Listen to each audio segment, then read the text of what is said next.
Okay, we'll get started. Welcome everybody to City Council meeting, September 20th, 2022. Thanks for joining us in City Hall, and thanks for joining us online from wherever in the world you're watching. We're missing Seth Perrins, Tyler Jacobson, Tara as well today, a few other employees that are off on assignments to some conferences. I'm sure they are tuned in with their phones or devices because they don't ever want to miss these exciting meetings. So welcome everybody, thanks for being here.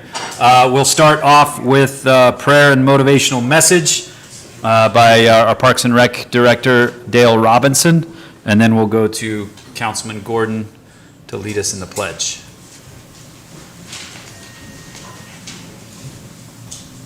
I did not prepare a motivational message, but I will offer a prayer. Thank you.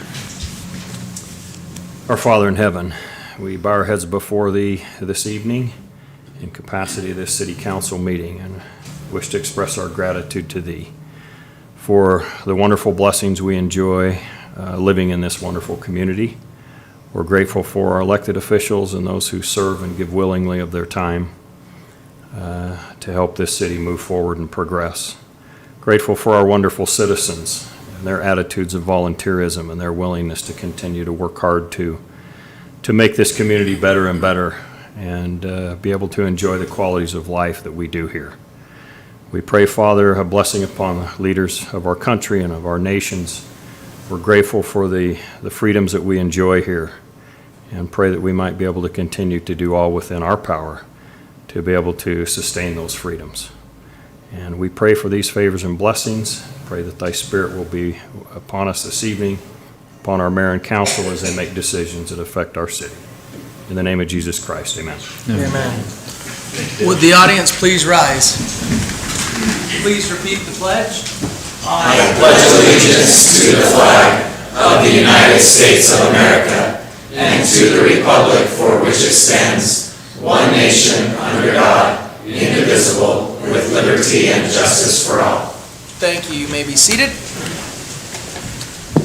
Okay, we'll hand it back over to the Parks and Recreation Department. Item C is Volunteer of the Year recognition. All right, Michael, if you come up.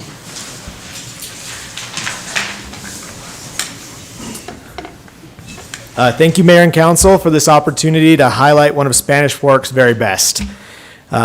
Each year, Central Utah's Recreation and Parks Association recognizes volunteers from across the region for their outstanding service. This year, we nominated Michael Fong for this honor, and we are here today to present him with this plaque to recognize him for his unfailing devotion to our youth.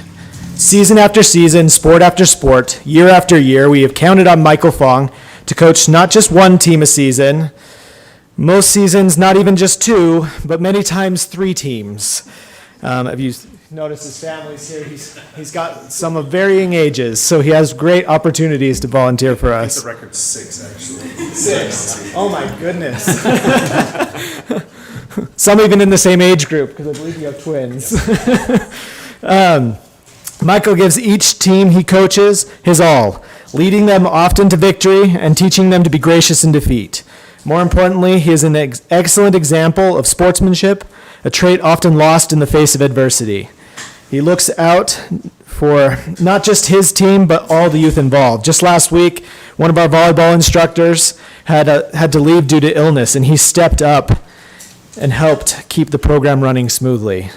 It is a great honor of mine to serve this city alongside a volunteer as great as Michael Fong.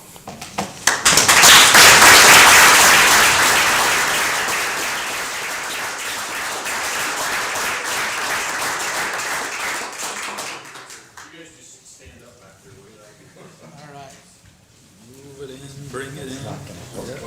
There's no way that's going to focus. Yeah, it's going to work. Thank you. Michael, anything you want to say? You better say something. My question is, who did you cheer for? When it's like twins, did they ever play each other, and who are we rooting? It's boy-girl twins, so Okay. they've never been on the same team. Okay, there you go. Eventually, they'll probably play some co-ed sports. I'd love to coach that too. I just think the Parks Department's awesome. They do a lot of hard work. I think the kids in this city especially need to focus a lot on having fun, enjoying the sport, not necessarily about winning, but learning how to, like Kyle said, face adversity, understand that if you lose, it's not the worst thing, but if you practice, you try harder, you're going to get better, and that's going to make your life better, not just in sports, but throughout the rest of your life. So thank you for this award. Thank you. We'd like to shake your hand if that's all right. Absolutely. Yeah, thank you, Michael. Thanks again. Thank you so much.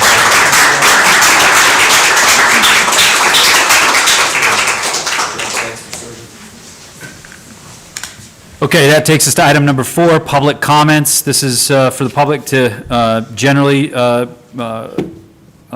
comment, make a comment to the mayor and council. If anybody is here from the public that would like to, yes. Yeah, we got a couple, I guess. You bet. You can go first, you bet. We wanted to just tell you guys how much we appreciate Mayor, City Councilwoman, City Councilman. we I'll made take some these. cookies. I'll take these. No, we just, a lot of my Thanks for friends, all we're your just, time we and love effort. living here in Spanish Fork. We think you guys make amazing decisions.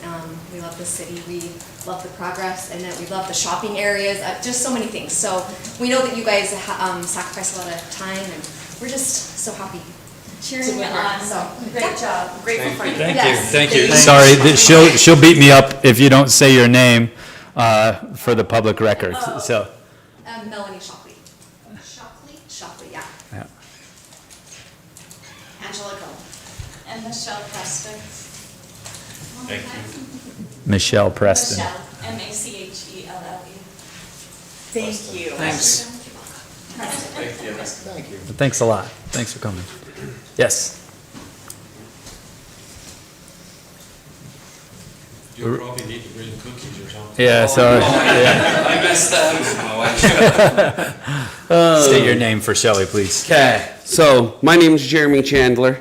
I'm a teacher at Diamond Fork Middle School. I have had the great pleasure of working with all of you as you have voluntarily come into my classroom to teach our 7th graders about local government. I want to thank you for being involved in our school and community. City Council Day is easily one of my students' favorite experiences in my class, and it is because they get to see and be involved in the formation of their community. Thank you for making this possible.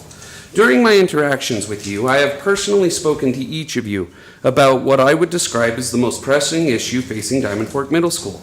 There are very few things that could maim or kill a faculty member or student while at school. Anything that would rise to that level must be taken with the utmost seriousness and concern. We are required to do fire drills almost immediately upon school starting. We do lockout and lockdown drills on a regular basis. Even though it's extraordinarily unlikely, we even do earthquake drills. Statistically speaking, all of these events are very unlikely to occur in our school, but if there were to be an issue, it becomes a matter of life and death, so we must be prepared. As a community, we've been overlooking a far more likely emergency scenario that could result in a student or teacher death. I am referring to the danger posed at the crosswalk just outside of my school at the intersection of 900 East and Center Street. I have had the opportunity to work that crosswalk for almost 2 years now. The reason I was placed there to begin with is that there was an awful fatal car accident at that same location. Our school administration and parents were concerned as the danger of this intersection became apparent. After the city denied a crossing guard for this intersection, the principal went ahead and secured my services as crossing guard, first in the mornings, then added the afternoons. From the first day I was there, it was very apparent that it isn't just possible a student could get hit at that intersection. It's almost a guarantee. It's not every day, but on any given day, I am blatantly ignored by an average of 3 cars. My mother has been a crossing guard in Springville on Center Street for almost 30 years. I asked her how often she gets run past, and she told me in her entire 30-year career, she has been run past by only 3 or 4 cars. I have had to pull kids off of a bicycle to prevent them from getting hit. I have had to yell at speeding cars to try to get their attention, moments before potentially hitting a child. I have had multiple cars intentionally swerve to other lanes so that they can run past me without hitting someone. I've been sounding an alarm for the past 2 years that there is a serious issue. Someone, possibly myself, will die at this intersection if there isn't more done to solve the problem. There have been a few small actions that have been taken to remedy the situation. I've had the Spanish Fork Police and our school resource officer there on several occasions. Their presence does make a notable difference in speed and people paying attention while I am in the intersection. Having an officer on duty every day is an expensive and unsustainable solution. 2, there was a traffic study done in which it was determined that the city could, but isn't required to change this intersection to have high-level pedestrian enhancements. In this study, it found that the 85th percentile speed is 35 to 39 miles per hour. This means that the vast majority of the people are going nearly twice the speed limit during school hours. Since this study, there have been changes that warrant this a second look. We have changed from a junior high school to a middle school. That means that there is 3 years age difference between the students who were coming and the ones that are now. The students are now drastically smaller and not as experienced as they once were. The road has also recently been expanded into a 4-lane road. This causes drivers to go faster and requires me to stop more cars before the intersection is safe. I have worked for years to get something to help the students, and I have largely been met with silence. I have spoken to several people of influence on this issue and have been met with responses like, and I quote, "We will cross our fingers and hope that no one actually gets hit." And another official I was talking to said, "Yes, someone will get hit there, but there is literally nothing we can do about it." This isn't good enough. I am not okay watching day in and day out students and myself almost get hit by speeding cars, and you shouldn't be either. There are things that can be done to stop this. The first issue is cars are going at lightning speed on this road. We need to slow them down. The average car goes almost twice that speed. Using police presence, although it is helpful, it is not sufficient. People are still speed and run past me even in the presence of an officer. It is also extraordinarily cost inefficient and unreasonable to have a cop there every day before and after school. This problem needs to be fixed at an infrastructural level. The city has created an unsafe environment and it needs to be fixed. I would like to propose 2 options that I see to best fix this problem. Number 1, a hawk pedestrian light. The current yellow blinking lights get no respect and can't be seen by the cars in the middle lane. This system would force cars to stop, and it would only disrupt the flow of traffic while school is in session. My second proposed solution is a modal filter built through that intersection. This would remove cars from being able to drive through that intersection going north and south. This would simplify the intersection a lot. It wouldn't inconvenience drivers much, as there is a light on 1150 East and another light that is to be built on 800 East. This low-cost fix would ensure kids are safe, and there are only 4 cars that I need to stop for the intersection to be safe. These solutions will help ensure that we don't have an accident. Actually, I'm not sure if an accident would be an accurate description. We as a city are aware that this is a clear and present danger. Having spent many hours on this intersection, I promise you someone will get hit if we don't fix it. If we choose to ignore this, then any death or injury will be a result of a failure to act. I hope that after 2 years of pleading, that the council will take this threat as seriously as we take all other school threats. Thank you for your time and consideration on this matter. Thank you, Jeremy. Chief or Chris, do you want to, I know we're not, oh, you're fine, you're fine. Do you want that do you want his written? Sure. Unless you want to keep it, Jeremy. She can get that in the minutes for you. We're not asking if you wanted a cell phone. Oh, you don't want a cell phone? We're gonna need everybody's cell phones that's in the county. No. Chris, do you want to bring up the intersection on that? Yeah, I can.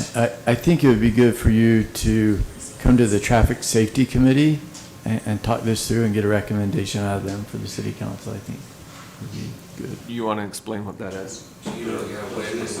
So the Traffic Safety Committee is some representatives from the police, the public safety, engineering, streets, transportation. Sometimes UDOT's invited if UDOT roads or state roads are involved, and that's a really great forum to kind of talk through and debate different items and go through, you know, the warrant studies that were done and all that. So. Do you know when and where?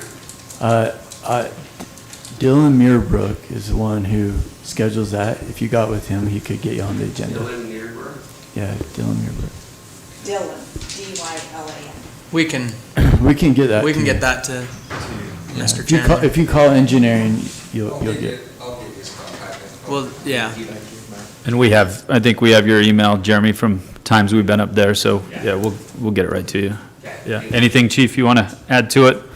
No, I can just concur that, yeah, we've been there, our presence has been there. Come to the mic. I don't like the limelight, so. No, we've been present there quite often, and our school resource officers watched it quite frequently, as well as our patrol units, and our presence there does make a difference, but we can't be there morning and night, and so I think it'd be great if we did have another traffic study done and see what maybe some changes would warrant, so I support that. Perfect. Thank you, Chief. Thanks, Jeremy. Appreciate you bringing that up. Thank you. Mayor, Yep. just quickly. Yes. Chris, when Jeremy goes, if you could forward that to me as well, I wouldn't mind being there. Yeah. I have some knowledge that I want to see if would work, so. All right. When anybody brings up traffic issues, we have the former region Stand up and do something. director of UDOT that sits on our council, which is a pretty good thing. I want to go to the whiteboard and solve it, but So. not appropriate right now. Thank you for bringing that up, and we'll get on it. It is important, so thank you. Anyone else from the public? Yes? Yeah, and then we'll go here, sorry. Michael Fong again. I just want on record that I wouldn't have been able to do what I was able to do without my wife. I got scared in the limelight and I forgot. Most important, running between practices. If I'm there, I'm there sometimes all night, and she's running kids back and forth here and there. She's also a full-time teacher at Spanish Fork Junior High, teaching math to 9th graders, which I think also takes some applause. So if I would ask the city council and the citizens in the room to give her a round of applause.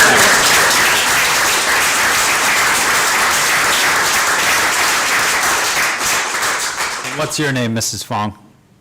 Jennifer, yeah, thank you. We know that's, of all the volunteers that coach and do everything in this city, man, it's a team effort. It takes two, and usually that team effort for the Mendenhalls was when I was mad after we lost the game that my boy got to ride home with mom, so mom could pump him up and be like, it's okay, you know, right? So, but thank you, that's a team effort for sure. Yes, anybody, Emily? Yep. Hello, my name's Emily Peterson. First, I'd like to offer a public thanks to Kevin Euler. I appreciate your genuine service to our seniors. You know, I feel like some people just show up for the photo op, but I saw you genuinely care, and I appreciate that.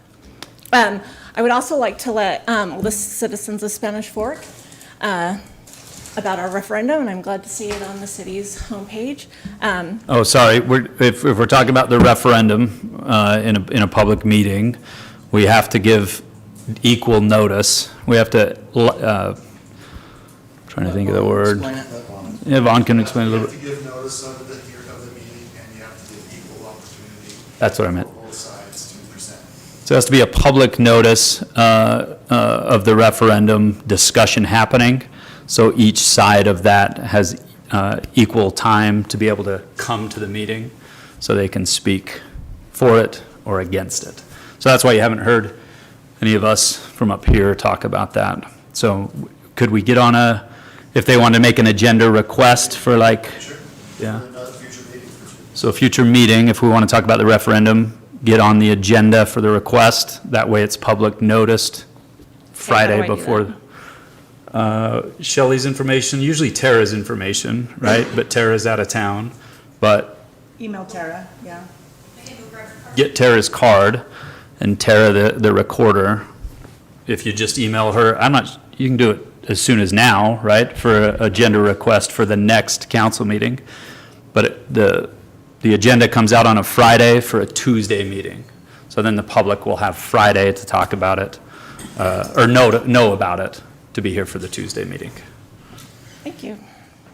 Sorry, don't mean to cut you short. You still have as much time as you want to thank Kevin some more for something else great he did.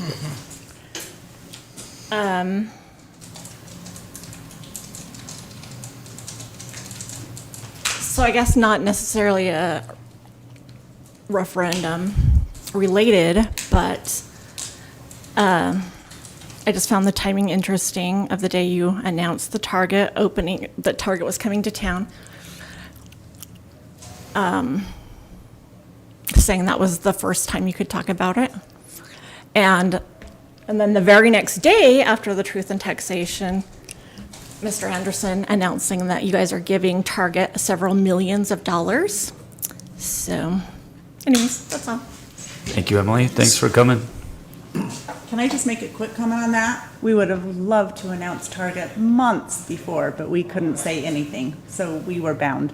So the minute they said it's announced, then, so the timing had absolutely nothing to do with us. But it was announced on their page, their company page. Probably Way before you guys did. maybe by days, Yeah, could have been. yeah, a couple days possibly. Could have been. Target's coming. If nobody knows, that's what's going in the Kmart building on Expressway Lane. Bad news for the Mendenhall family. It's going to cost us a lot of money. Anyone else?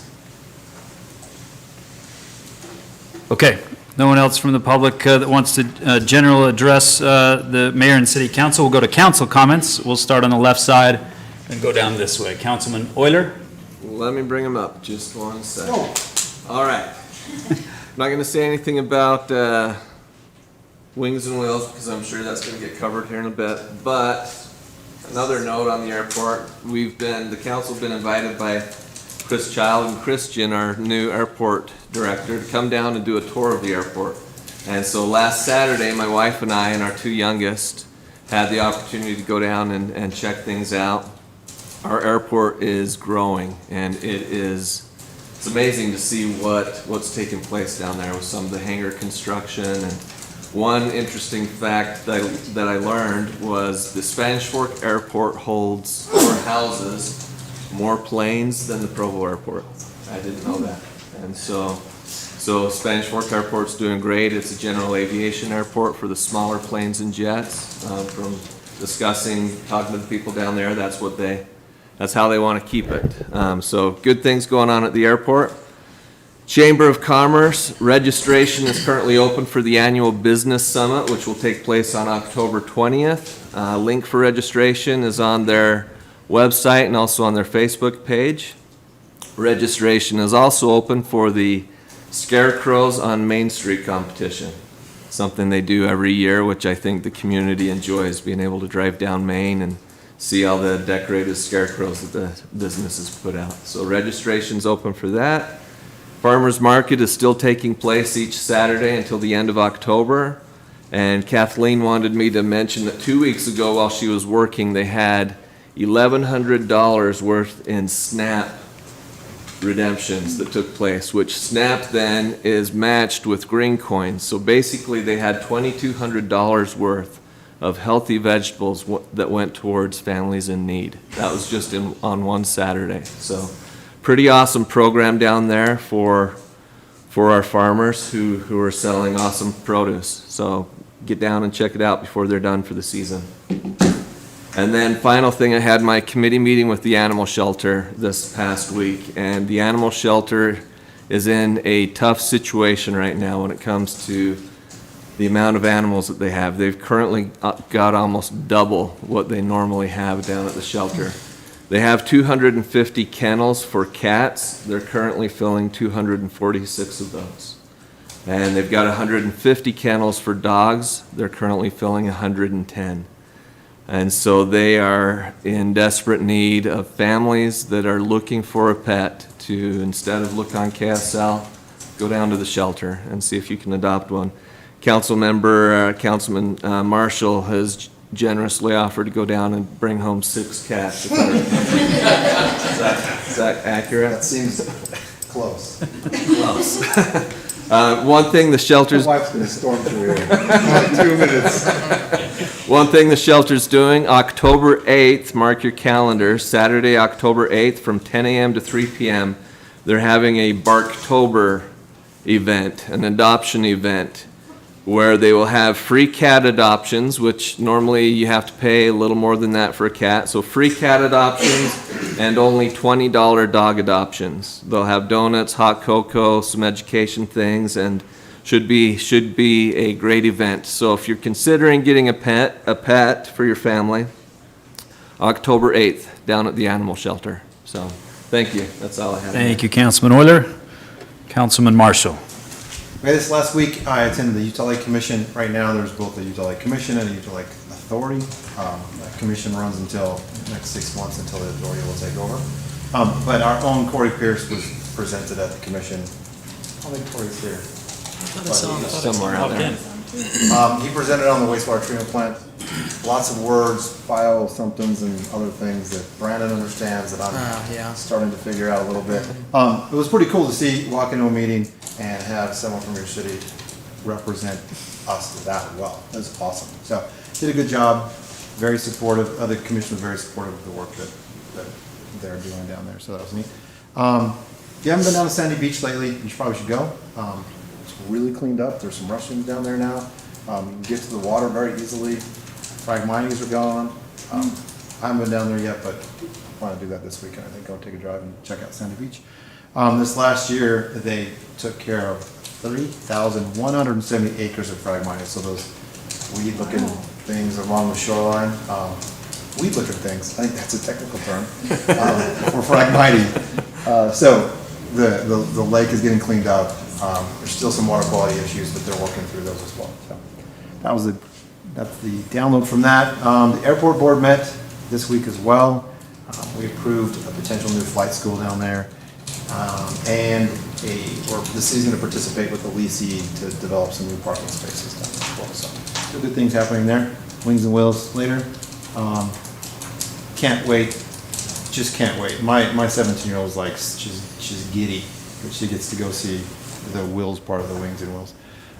We had a Spanish Fork City employee dinner Thursday.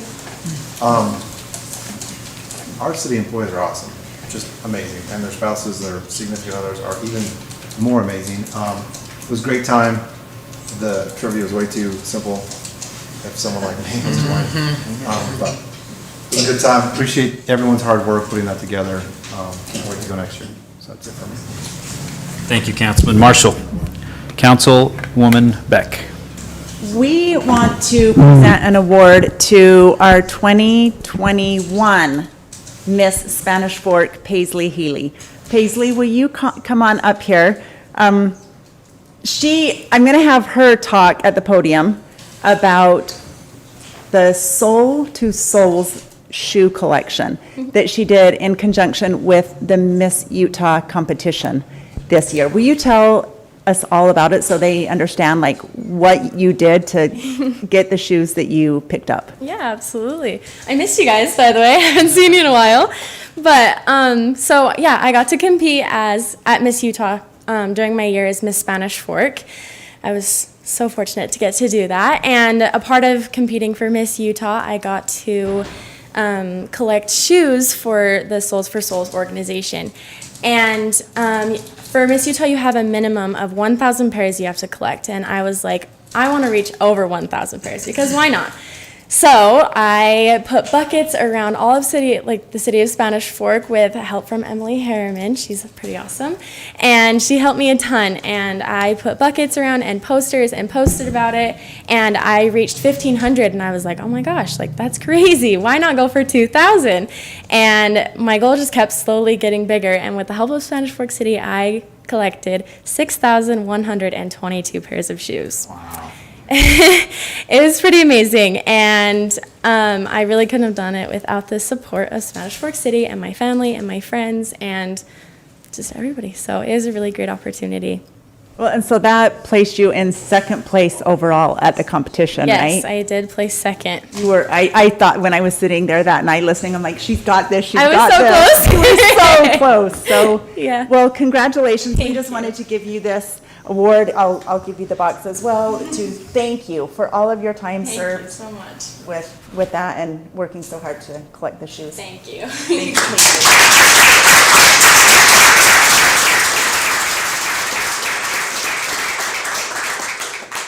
Hey, will you bring up your shoes? Oh, sure. So you can All show the 6,000? camera. All 6,000? Well, no, just the one pair. She wore these last year. Well, no, I guess it would have been this year. It's in June during the Miss Utah competition. It's called Show Me Your Shoes. Tell us Yes. about that. So you get to do a shoe dedicated to either your title or your social impact initiative or yourself. And I chose my title, of course, because why not? And I got to do the Adventure Heights All Abilities Park. So I decorated these with some help. And there's a little park on the front. And awesome. has the Adventure Heights song. And this one has the cave on it. So, that. yeah, pretty cool. Yeah. Those are so cool. Okay, thanks for showing us. Of course. Comfy? Were they comfy?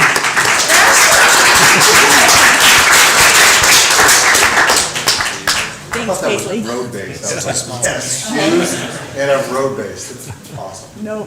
Okay, that's all I have. That's it? Yep. Okay. Councilman Gordon. Did half of the shoes come from Stacy? Just clearing out half of her closet? Chris told me to say that.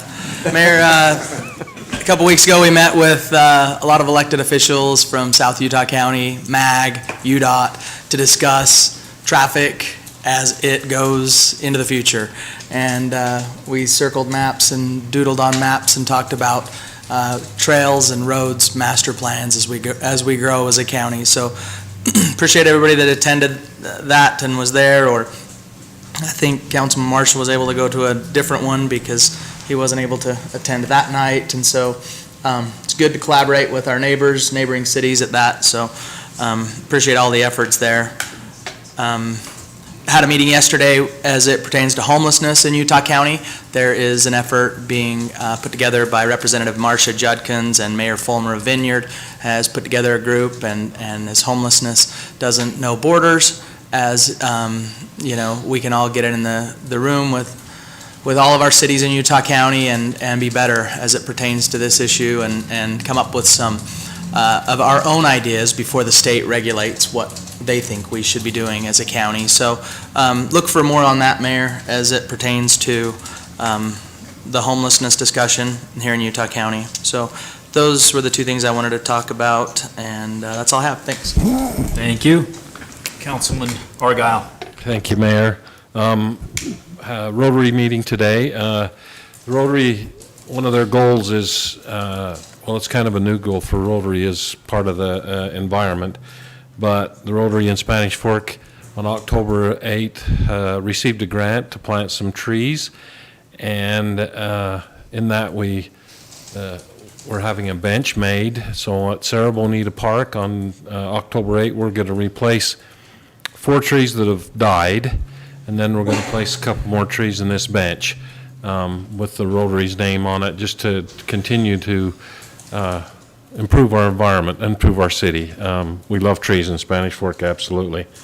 Also would like to second, I know we're going to hear about the Wings and Wheels coming up here in a minute, but encourage you, it's an awesome event, and it continues to get more and more popular. Had the opportunity to go down and take a little ride with Chris, tour of the airport, and see the things that are going on. Our airport is growing.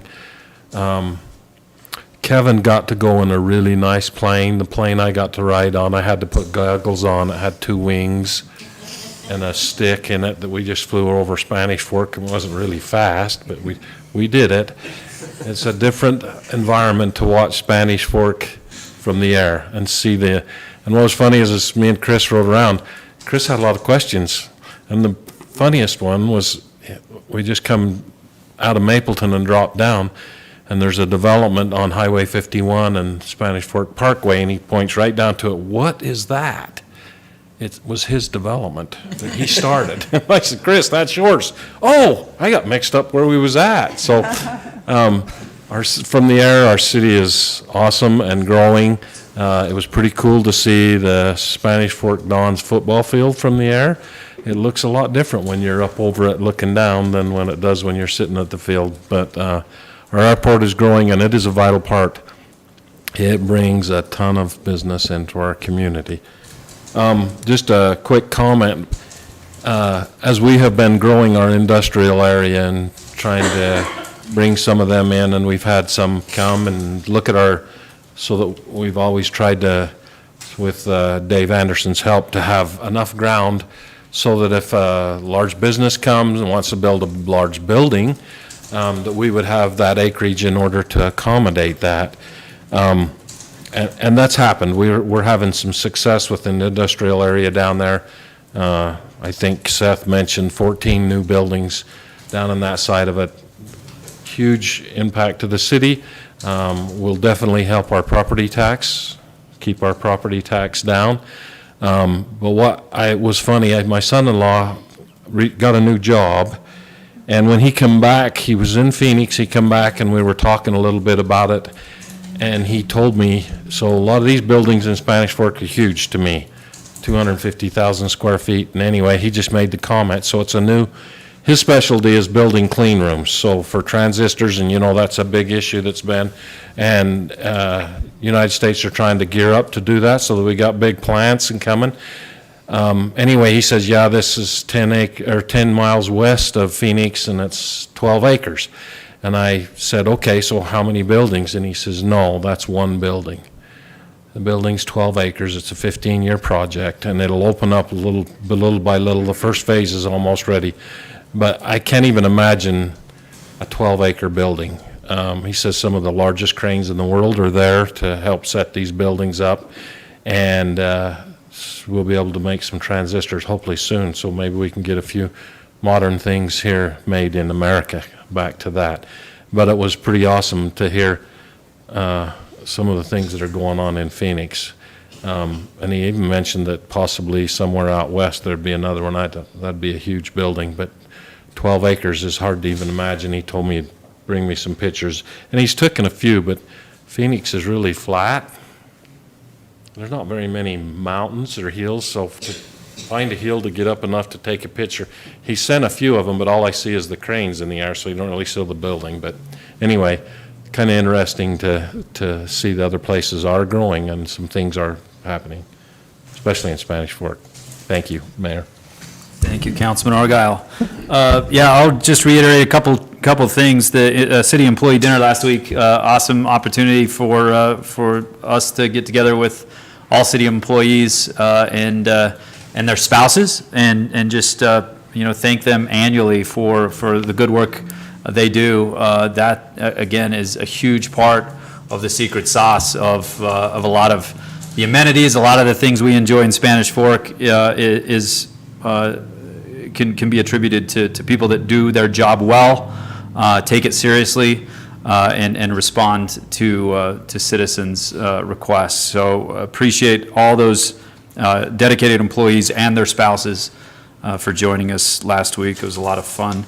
Jeremy, appreciate you coming. It looks like he left, but crossing guard, it got me thinking of, I don't know what it seems like we chip in a little and the school districts pay a little bit for a crossing guard, but it's not enough to like buy a Diet Coke or something. I can't remember how much it is, but it's very little money. It's for keeping kids safe. And it reminded me, sometimes I take that route, Center Street, and go down to work, but sometimes I take 4th North, and the crossing guard on 4th North, I think I told Councilman Gordon this a couple weeks ago, it was one of the chillier mornings. I think it was a little weather that morning, but there she is crossing kids across the street and getting back to her baby in her, have you seen that lady in her stroller? And I just thought, oh my gosh, there's a mom who is getting her kids and other kids across the street, and then getting back and taking care of her baby. So it made me think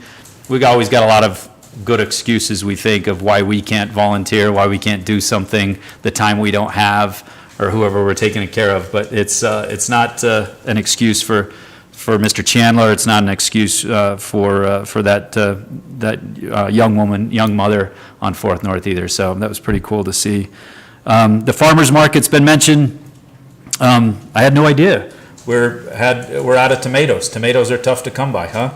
10% of the crop. 10% of the crop is all we have, or that's That's about what Utah saw, yeah. Yeah, so we had bad weather and We don't sell fungus. You don't sell tomatoes anyway, but people usually do down there. Yeah, everybody's trying to make salsa. It's just- Everybody's trying to make salsa. It's going at a premium, and it's hard to find tomatoes down at the farmer's market. So I wasn't aware of that till we were down there Saturday. But again, thanks to the chamber. That's so cool that it grows every year for that SNAP benefit for people to come get healthy food and shop locally down at the farmer's market. Appreciate all those hardworking farmers. It's wrapping up. Still going to October, so a little bit into October. End of October. End of October, okay, so we got a while. Salem versus Spanish Fork, our sister city. We had a rivalry game Friday night. Spanish Fork came back at the last minute and ended up on top, and it was a good game. It's fun to see so many people in the stands that everybody knows and recognizes, and all these kids played together on teams and were coached by, Michael and everybody else, and now they're playing on opposite sides of the ball. You can tell they have a care for each other, but on the field they want to beat each other up too. So, good game. But the highlight of the night was Mayor Christensen. Coach Jeff Higginson has a tradition where he invites the veterans down to that game, and he honors a veteran. Congressman Owen's office was able to fly a flag over the U.S. Capitol and then present that flag to a veteran that we honored that night, a Vietnam veteran, Silver Star recipient, and just an awesome gentleman that obviously him and the other veterans, men and women that we got to thank that night, for protecting us and making Friday Night Lights possible in all of our lives was a really cool thing. So kudos to Mayor Christensen, Coach Jeff Higginson of Salem, for putting that on. I look forward to next year as well. Hope the same outcome happens. I hope it's a good game and Spanish Fork wins, but more than anything, excited to do it again and honor veterans. Very cool thing in our sister city there. Okay, that's all I have for mayor comments. Looks like next is what we've all alluded to, which is a really cool event in Spanish Fork, the Wings and Wheels event happening this Saturday. Is this a team effort from the airport? All right. Okay, got to get to a game. There you go. Thank you. Perfect. Thank you, Fonz. Appreciate it. Alrighty, well.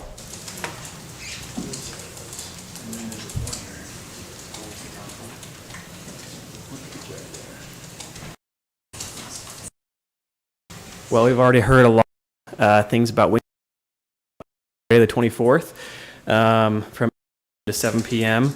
We have a great schedule of events lined up. Powered parachutes, a great static aircraft display, which is just aircraft, sitting on the ramp that you can walk around and touch and get into, things like that. We'll have awesome food trucks and vendors, a car show with awards. We kick off the beginning of the show with some skydivers jumping out of a helicopter above the airport. We have various racing events, and then we have an aerobatic show from 10 a.m. to 12:30, where we've got a lot of great aerobatic flyers lined up from across the state and from some neighboring states. So it's going to be a great event. And if we can just take a minute and watch this video. We've had some really great support from some of our airport users and tenants in helping support the show. We've got one in particular that's done a lot with marketing since he kind of owns a business that has some experience with that. So he's done really awesome in putting together some promotional footage and videos and pushing that out to the public. So we'll take 2 minutes and watch this quick one.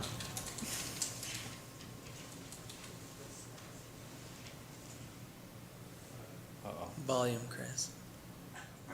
It's not connected. This isn't his expertise. It's on your laptop? On the... He's saying it's you, Chris. It's you, he says. We have this event called Wings and Wheels, and it has grown year over year. Wings and Wheels is an event that gives us the opportunity. All of you here in Spanish Fork, Salt Lake County, I don't care where you are, jump in your plane, fly out here, drive out here. We have this event called Wings and Wheels, and it has grown year over year.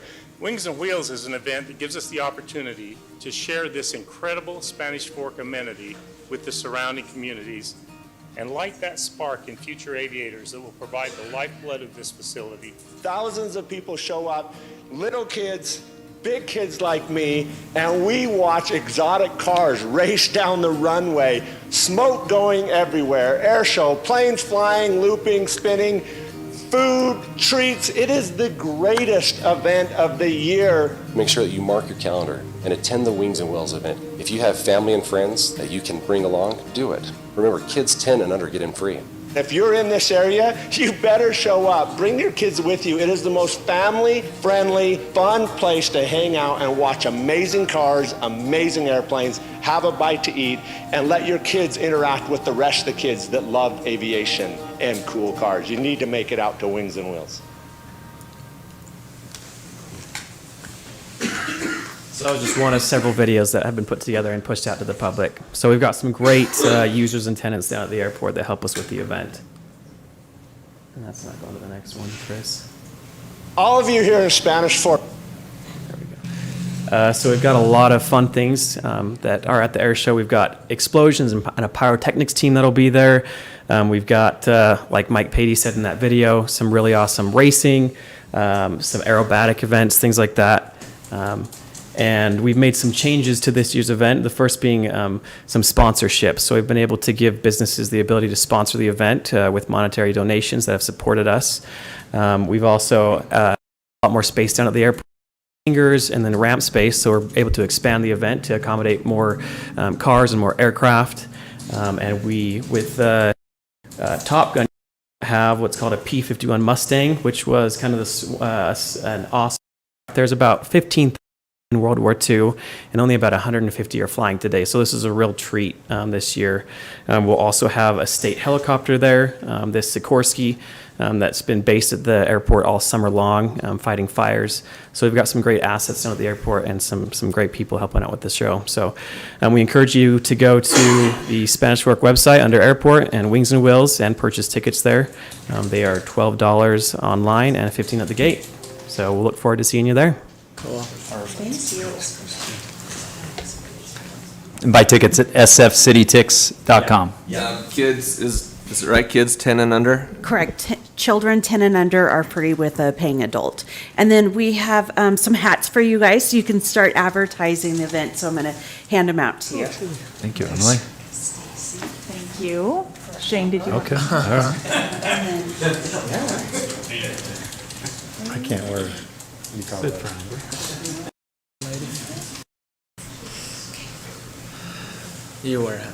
choose. Yeah, that's a good choice. So Thank you, Emily. Thanks, Emily. My daughter drives a Honda Fit. Can she enter the racing? She can. She's going to lose. They're ignoring She will not win, but just curious. Very cool. Thank you. Thanks. Thank you, airport team. Such a cool event that is growing. And people are literally coming from not only all over the state, but outside of Utah and enjoying Spanish Fork for a day. So it's very cool things happening down at the airport. Okay, takes us to item 7 on the agenda, consent items. Motion to approve the consent items. Second. Motion made by Councilman Gordon to approve the consent items, seconded by Councilwoman Beck. Roll call vote, Councilman Euler? Yes. Councilman Marshall? Yes. Councilwoman Beck? Yes. Councilman Gordon? Yes. And Councilman Argyle? Yes. Consent items are approved. Takes us to item 8A, a public hearing, ordinance approving moderate income housing elements of the general plan.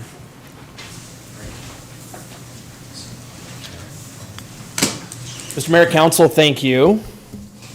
For some of you, you've seen something like this before in recent years.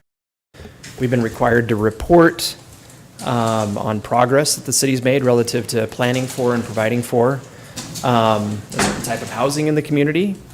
This goes back to requirements that were imposed by the state legislature about 25 years ago initially.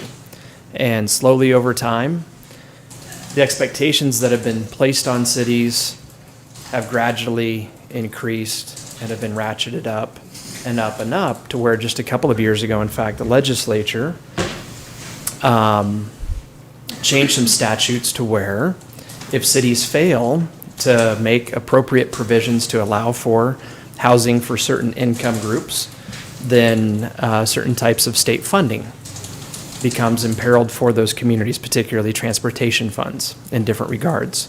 So with that in mind, we are here specifically tonight because of this. This isn't, I would say, the main reason, thinking big picture wise, but certainly from a timing perspective, just this past legislative session, this language was in a bill that the legislature adopted that makes it very, very clear that by the 1st of October, communities in Utah have to have a particular part of their general plan adopted, a moderate income housing element of the general plan, which we have had one of those for a number of years in accordance with state law.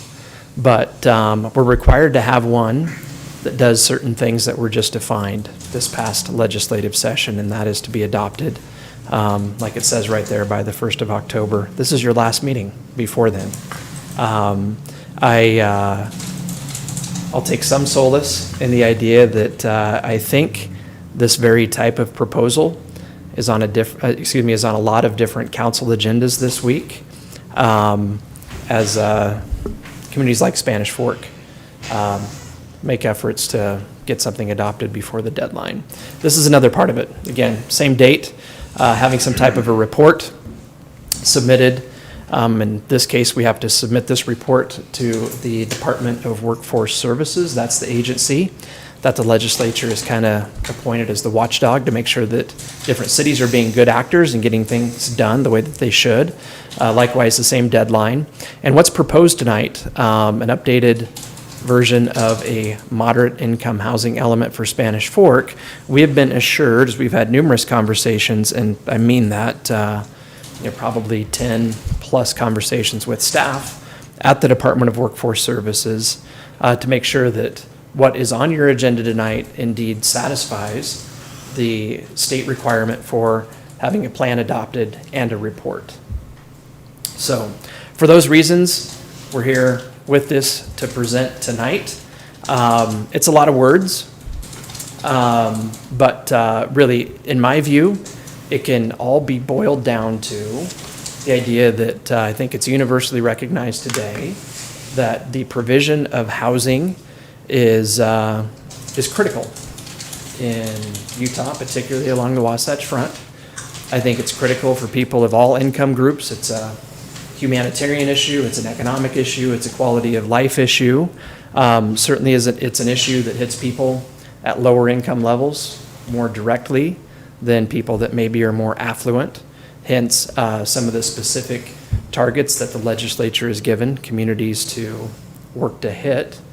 And to that end, the legislature has given us 24 different options to choose from by way of having strategies that you could adopt as part of this plan as your anticipated ways to provide for more moderate income housing in Spanish Fork.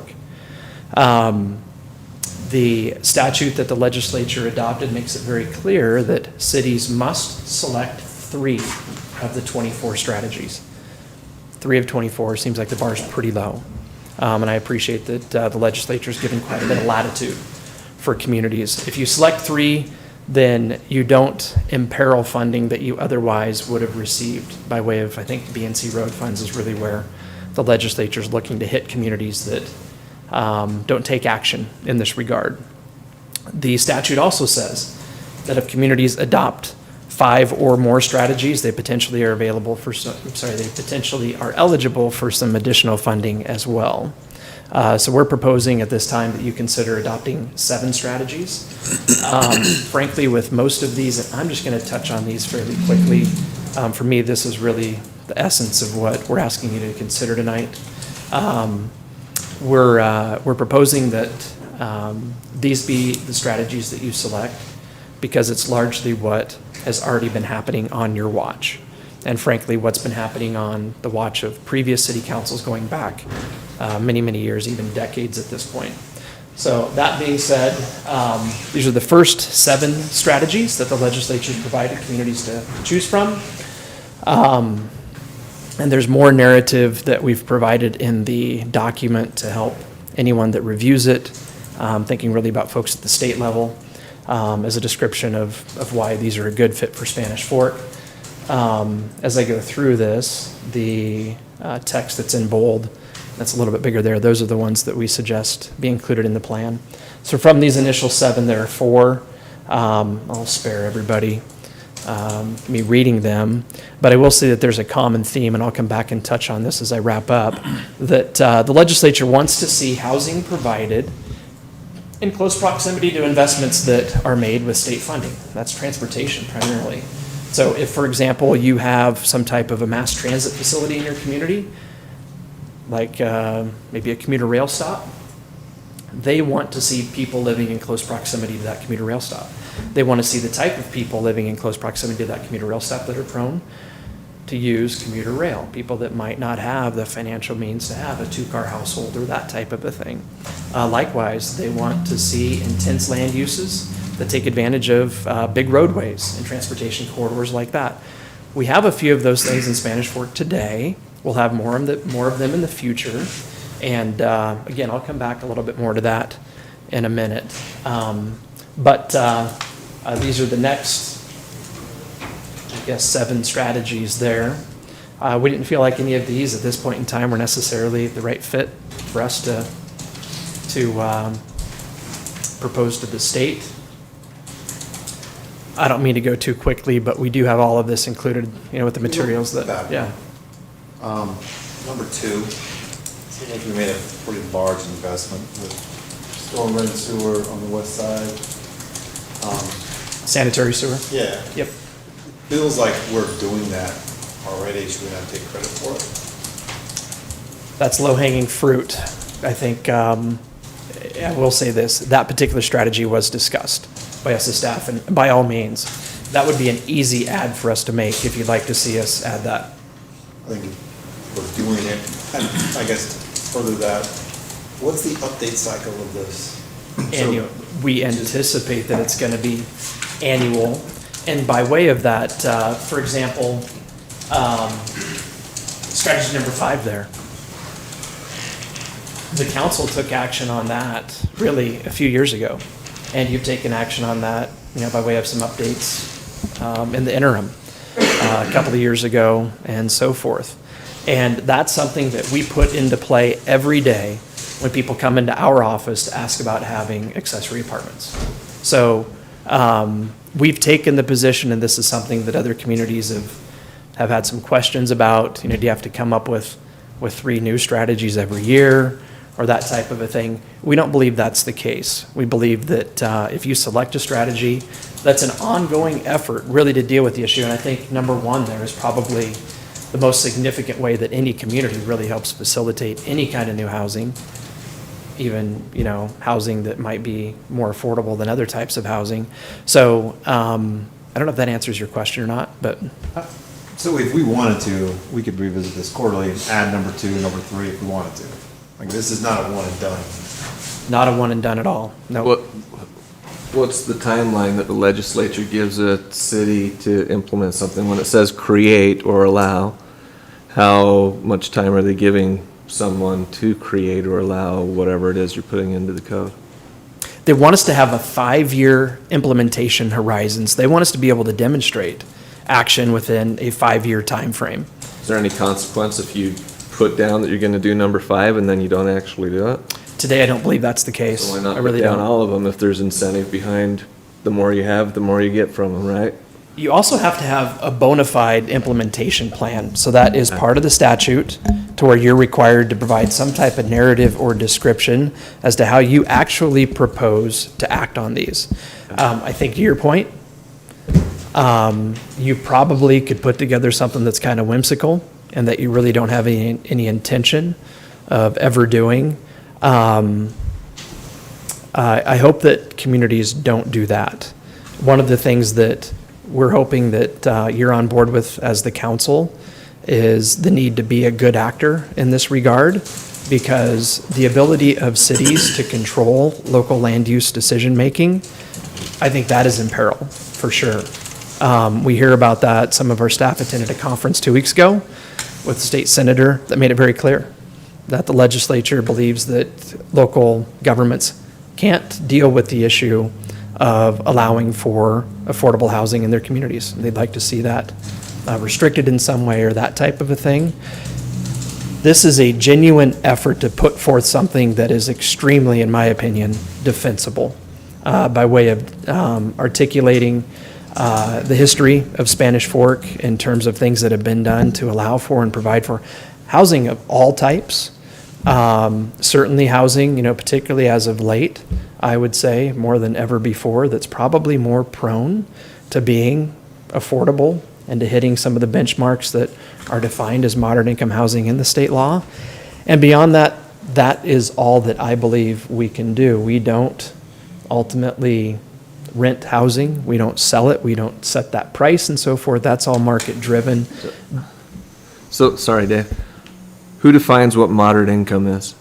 Where does that value, or how does that, because if you look at what a average household makes in Spanish Fork, it's going to be different than somebody in Highland or Alpine, right? Uh-huh. So how do they determine the definition of a moderate income?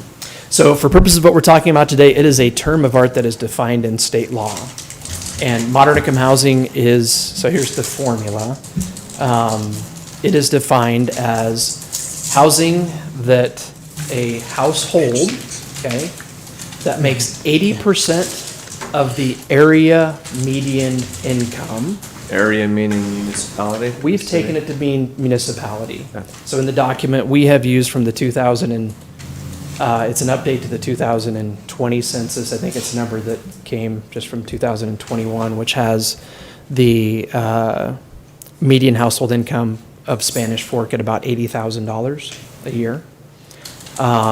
We've used that as our area median income, $80,000. So it'd be a household that makes 80% of that for moderate income housing.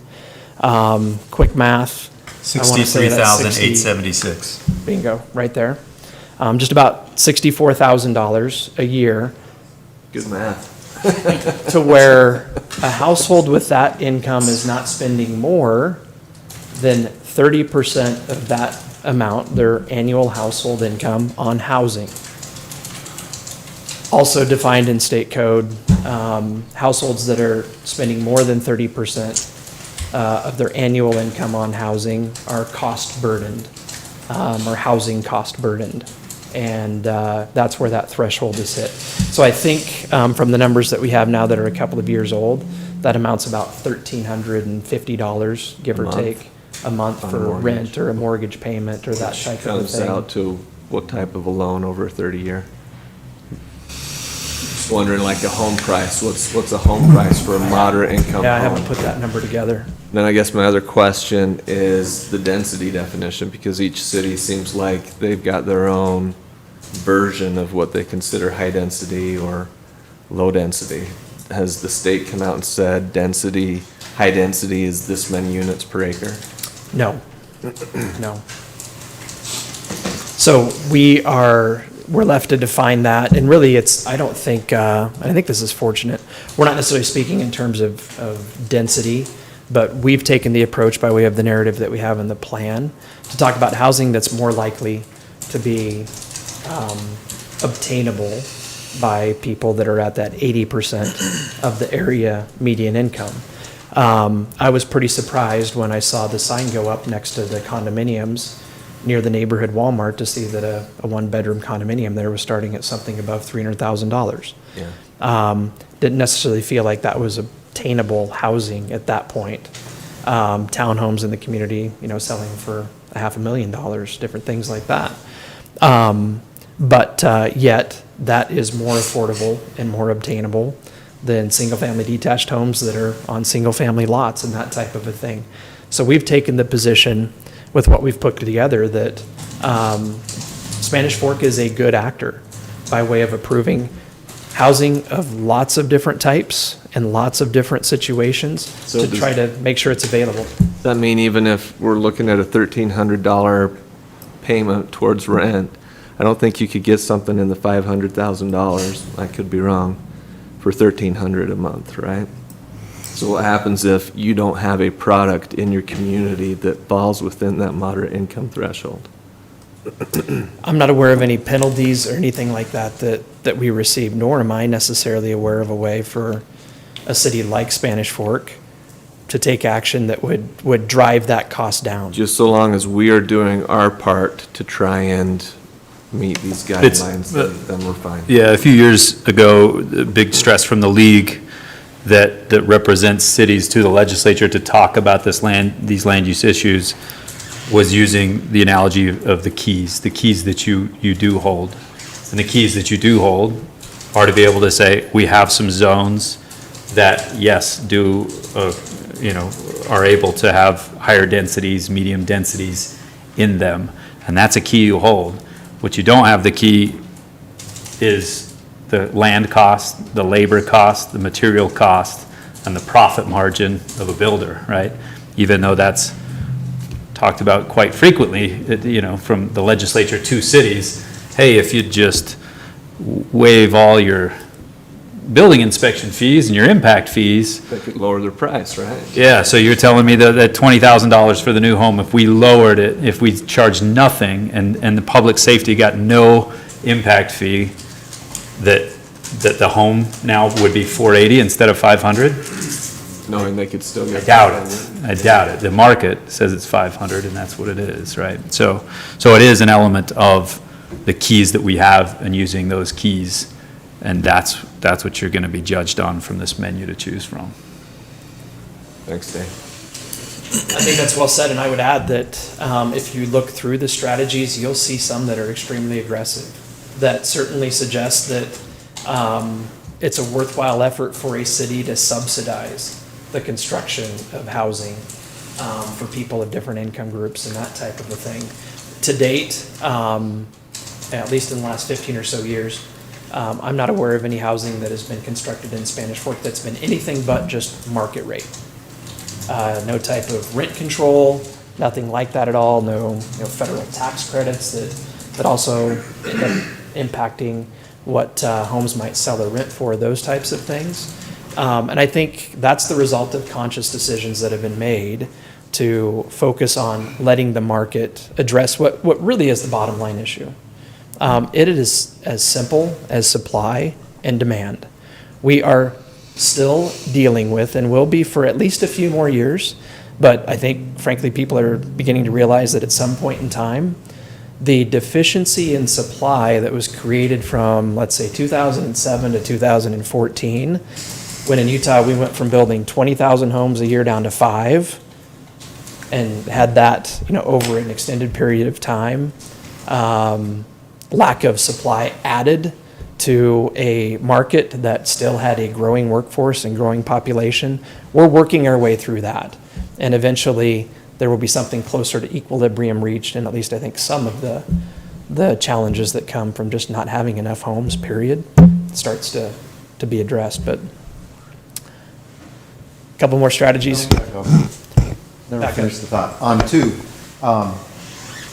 so 1, I think we're doing it. 2, I think that there will be a call at some point by the legislator, what are you doing? And I think we can call back to them and say, we have this, we're working on this, we could use some help with this, which goes to number 7 below.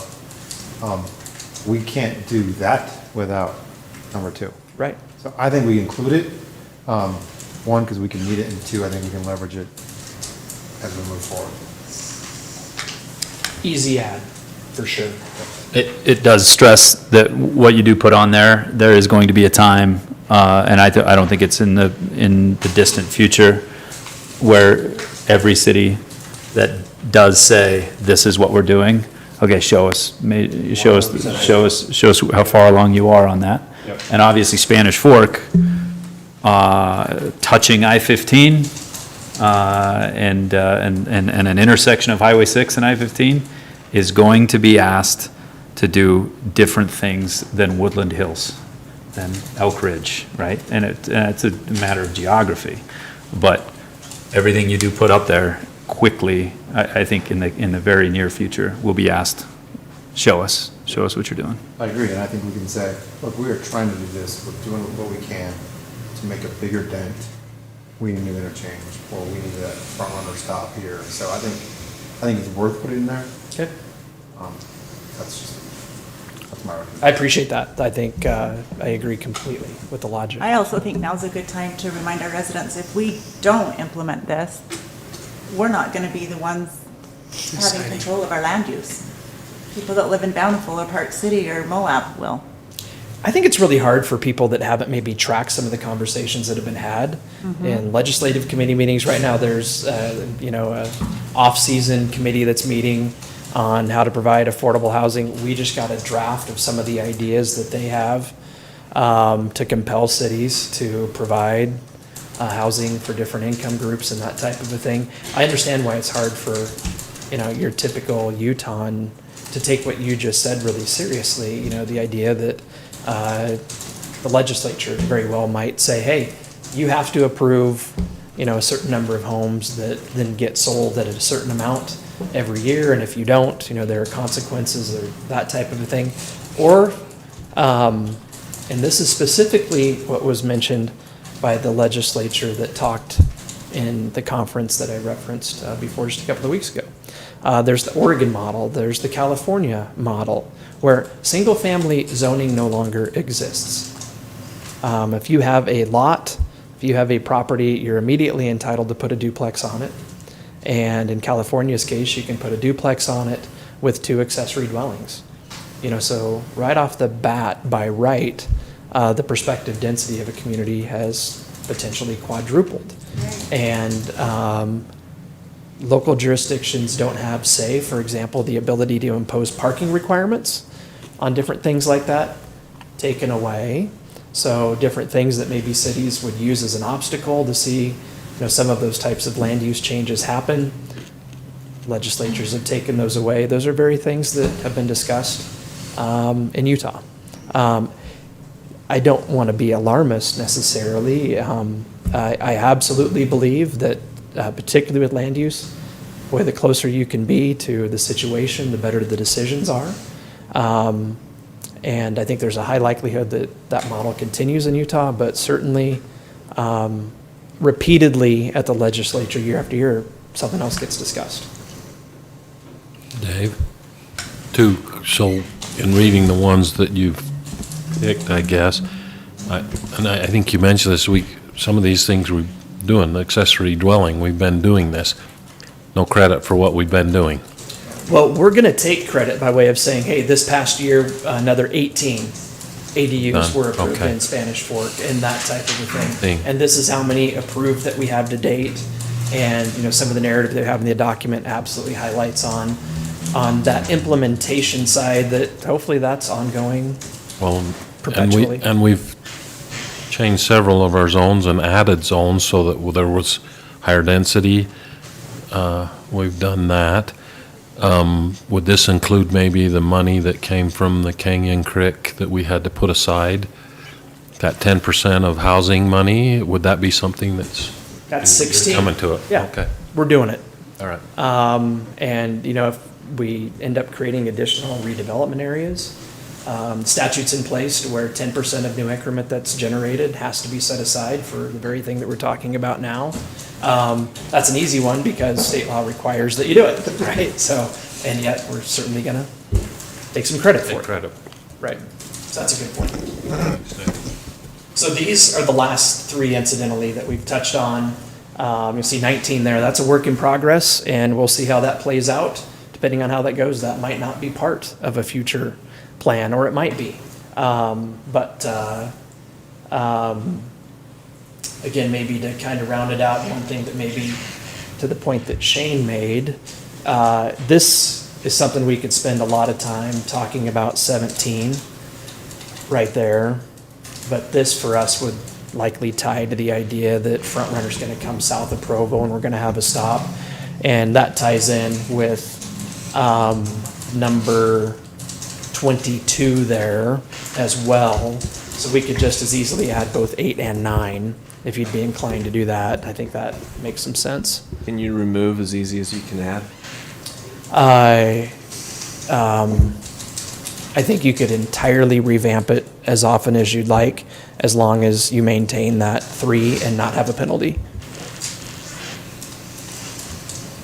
Yeah, and you can see the legislature direction of saying, yeah, we require 3, now we require 5. Exactly. now we require That's 8. expect, yeah. Yep, that's how it goes. Good point. Okay. The last couple of things I want to throw out You there bet. really quickly. Again, with what we've been given by the legislature, both in terms of what you might do, planning for land use with the land use element of the general plan and some of the things that we just looked at in terms of what they're asking communities to consider from a moderate income housing perspective. They have really focused on transportation. It just happens to be that the different parts of the community where your land use element of the general plan anticipates having housing that would most likely be the most likely type of housing to fit into the moderate income type of classification, either along significant transportation corridors, at significant intersections of transportation corridors, and the like. This is kind of a heat map that we put together just relative to where our general plan identifies areas for urban density or high density residential housing. Incidentally, this represents housing that's been constructed in Spanish Fork or has been approved to be constructed in Spanish Fork going back about 30 years. Housing that either has been approved under fairly new zones that allow for high-density housing or those zoning precursors. And you can see it's very, very well distributed throughout the community, typically at intersections along major transportation routes where you'd expect to see intense land uses. Not necessarily rocket science, but I say that mostly to point out the idea that Spanish Fork has been doing a lot of things well long before any of us, except for maybe Dale, or maybe the chief. I mean, really, we'd have to go back a long time to when decisions were made to allow for different types of housing in neighborhoods and at locations where it makes sense.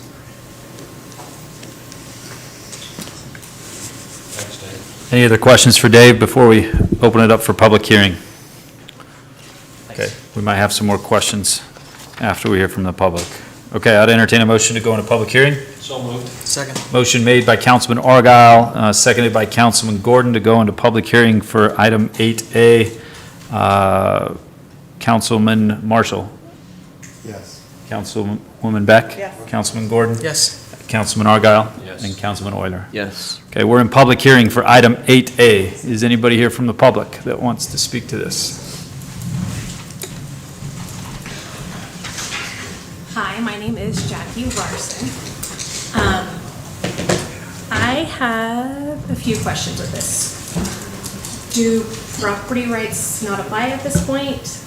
If you're aggressively targeting specific areas that are drastically conflicting with zoning of R4 and R5, those of us who, well, I don't, but those of who live in this area have been opposed to this sort of a thing that's been being asked and suggested to them for years, but Spanish Fork just did it anyways and kind of said, well, we know better for your land than you do. Is that what we should be doing? What about those whose dreams it was to buy land to live on in that neighborhood? It might be rural, but we're still very much a community, still very much a neighborhood. Are their dreams really a, quote, wasted investment? As Dave actually called it during the planning commission meeting. I don't know how many of you had the pleasure of watching that, but you guys also are saying if we don't do this, the state's gonna take away our rights or our control of local land use. Are they already doing that by forcing you guys to implement this? Because 3 are required, what you said. If the resident surveys continually say that growth is the residents' major concern, we, the people here, voted you guys to represent us. Are you representing Dave, who lives in Provo, didn't vote for you? Or are you representing me, who did vote for you to represent us and what we as a community actually want? So, which way are you gonna go? I mean, maybe Dave is right, and maybe I am just too ignorant to see the wisdom in his plans, but I think Spanish Fork can do better. I don't think doing the 3, or doing the 7 that were suggested. Do the 3 and actually make sure that what you're doing is representing the people who elected you to represent them. Thank you. Thanks, Jackie. Thank you, Jackie. Anyone else? Yes. Dan Davis.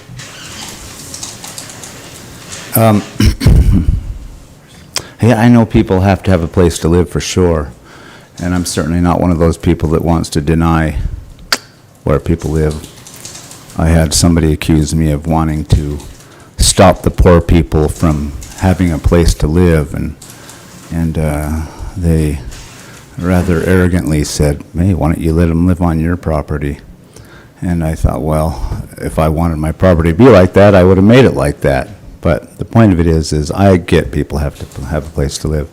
I have a sister that's been on welfare since she was probably early 20s. I don't remember the last time she had a job. And she has been in government-assisted housing, has had 5 kids, and has still never had a job. She goes to bed at 2 o'clock in the morning and wakes up at 2 o'clock in the afternoon. And she's now in her 50s. Now, I hope she's not watching this because she might be embarrassed, but I won't say her name. And I probably shouldn't even say that. I've known other situations. I had a brother that was in the Army for 13 years, and his life didn't go so well, or as he wanted it to.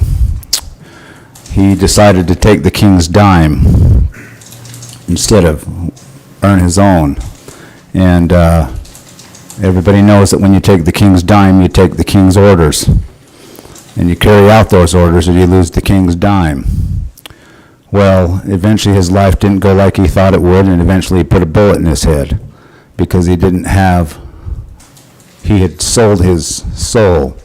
Now, if the folks moving in those places are good people, like Kevin said, what does $1,300 cost originally? It's $210,000 at just over 6% interest.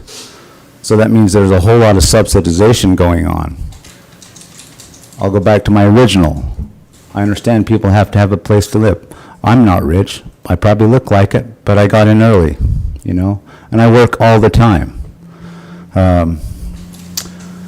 But when you have a place like that being put to the dirt at the taxpayers' expense of $55 million that's sort of put aside for it, and then it sounds like to me the whole place is subsidized.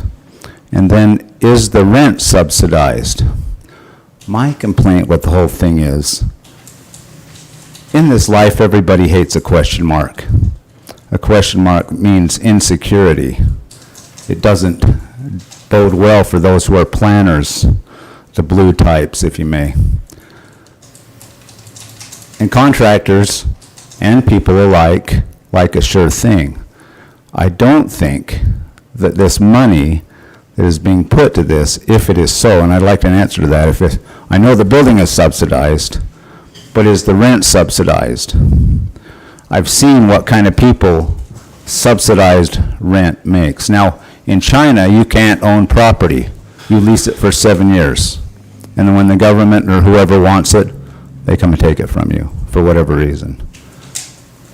When you're living in subsidized housing, you say you have control, but if somebody else is paying the bill, you ultimately don't have control, and you are on the king's dime. And when the orders change, the outcome changed. So I think if the contractors are being subsidized so that they can have a sure thing, and the renters are being subsidized so they can have a sure thing, things need to change. It destroys the human spirit. And like I said, I've seen it firsthand, okay? It's not good for people. They need to earn their dimes, because when they don't and they get somebody else to pay their bills, society just decreases. And right now, I don't know what the bill on this for the public safety side is, but I did go to the Truth and Taxes, and the police budget was the highest out of all of it. When this happens, and if it goes south, maybe it'll be good, you know, who knows? Maybe it will be good, it's possible. But if it goes south, then guess what the public safety budget's gonna be after you have to deal with that kind of thing. Once the contractor turns over what I call the sort of Ponzi scheme of things, meaning they build it, they turn it over to the city, and the city has to manage the maintenance costs, so they have to keep grabbing new markets, just like England did with India, and just like, you know, lots of countries have. They have to have emerging markets or their current markets sink. And so I think that's something that we need to look at and consider. What is the end result here? And just one last thing, if you don't do it, I think that's what Dave was saying, if you don't do it, you're going to lose the money that they're going to give you, the state. I mean, shouldn't we be operating on our own dime so we're not beholden to somebody else's orders? Don't we do that in our own houses so that we don't have to take somebody's will and make it our own will because we took their money? We don't want to be that kind of a neighbor or kind of a community. So make sure we're operating on our own dime, not on somebody else's, so we don't have to take their orders. That's it. Thank you, Dan. Anyone else?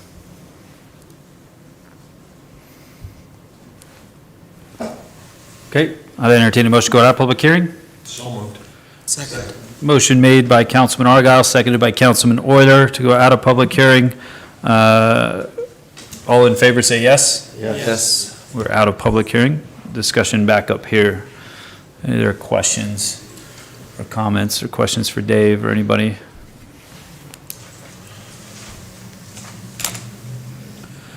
I will I know. I'll tell you, bring up that, that map, that was kind of the heat map. I can't remember if that was on a page in our documents. No, we just have it. Was it not? Okay. I will say the public, obviously the public meeting here, there are attachments to the public hearing here of this ordinance. A lot of information in these attachments that if you'd like to read through it, this is not the moderate income housing element of the general plan. If I scroll to the bottom, is a 14-page document with a lot of detail in it, a lot of numbers, but a lot of detail as well. I look at those yellow circles, and maybe just one thing that was brought up that corresponds with these circles here. These are not city-owned areas of land. We do not own the yellow circles. This is private property owners that own that land, and they do have their private property rights. In every single one of those circles, they have their private property rights, and their private property rights are to sell the property, are to develop the property, are to farm the property, are to live in one house on those properties. But it is a requirement for every community that has zoning and has planning and has a general plan. And so I certainly want to make sure the public is aware this is not the city taking rights, taking land in areas like this and saying, okay, we've taken this and now this is what goes here. These are these are private people's land. It's their property. And it is a general plan that we are revisiting in the, in the next few months here. That can be a completely public process, obviously a legal process that everyone in the city can be a part of if they'd like, to talk about the general plan. If you think, we think some of these areas need to be changed. But again, I can't stress it enough that if we in Spanish Fork think that we're going to avoid the discussion and the requirement of other cities in the state to have moderate income housing plans, it's not realistic. We touch I-15, we touch Highway 6. Those are two major thoroughfares that again, traffic comes through. The other quick point I'll make, and it was brought up, I think Mr. Davis brought it up, of why would we do this for the state's money? If we hear one thing that's a concern from our residents, that's growth, and Spanish Fork isn't the same that it was 20 years ago, and I reply with, show me which 20,000 you'd like to kick out, because, you know, it's changed. It's changed in 20 years. We're concerned about growth, and then we're concerned about traffic right behind it. Those traffic solutions for Spanish Fork City are a regional and state issue. And so a lot of what our MAG meetings are, a lot of what our meetings are at the state, when people say I can't get down Main Street, or I'm struggling with this road, or this road, those fixes are not millions of dollars, they're hundreds of millions of dollars. And so if we were to do that on our own dime, it would be completely unaffordable to live in Spanish Fork. Everybody would be taxed out of their homes, out of their land, because you don't have the money. We just don't have the money. It is a regional, when we talk about MAG meetings, that means Mountain Land Association of Governments. That is an association of governments in Utah County that pool all that money together with help from the state to say, here's the road, here's the regional roads that we need to do, here's the money from the state that comes in to do that, here's Spanish Fork's money that comes in to do that. And so it really is kind of a two-pronged approach there for sure, that we do have some requirements to work with the state and our neighbors, and it is a financial issue at times, because they deal with a lot bigger dollars than we could ever deal with to fix road issues in our city. Shane, you don't know anything about roads, so don't say anything. But I want to follow up on that. So the money that you suggest that we shouldn't take is actually our money that we pay at the gas pump every single time we go to work. Right. I personally want my share back. I want it back into my community. I want to be able to put it back to work where it belongs. So I'm not willing to lose that money. And to get that money, to keep that money flowing, we have to provide at least 3 of these goals to create affordable housing in our community for our friends and family to live in. I don't think that's a bad goal to have. I'm reading all 7 of them again, and I'm like, I don't see, it's not like you do 3 and you get this density, you do 7, you get 10 times the density. They don't add that way. There's 7 strategies to encourage affordable housing or moderate income housing in our community, which I think the way things are going is a good thing, because I would love for my children to be able to live in Spanish Fork. And you made a great point. A $1,300 mortgage payment is only about 110 grand. There isn't a house here for $110,000 right now. So if we don't do anything and we just stick our head in the sand, there will never be an affordable home in Spanish Fork. So it is incumbent upon this body to think out there 30 years and say, how are we going to plan? I do not believe that we can stick our head in the sand and say growth is never going to happen, so tough. We're just going to not grow. It's not an option. And so we need to grow responsibly, and we have to do it methodically. And these are 7 goals that we'll work through over the next 7 or 9, however many come over, that we will work over the next year. And if they're not meeting our needs and they're not benefiting the community, we change them. And just to touch on the $1,300 figure, I think that's I didn't know what an ADU was before, 7 years ago, but accessory dwelling unit, that's where some of that affordability comes in. ADU is an attached unit to your home or a basement apartment that you could rent. I see those rented in Spanish Fork for $1,100, $1,200, $1,300, and that's an immediate fix to some. Right, I mean, you start implementing these things and you do find places for people to live for $1,100, $1,300. So, but it doesn't take, they just don't happen if you don't plan for them. Mayor, you said it very, very well, and we get beat up a lot for the city or the city council changing land use or impacting the farms or wherever they might be. There is a person that wants to live out their dream by selling their land and doing something different with it.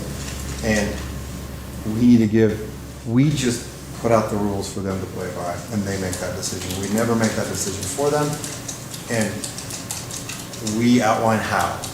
And I think that's our job, and you said it right, we're not enforcing, we're not making anyone move, we're not making anyone stop farming, we're not making anyone make those decisions. That's up to them. That's why we live in the state, because we are a property rights state and we support that 100%. And let the folks that live in those, that own those properties, make those decisions.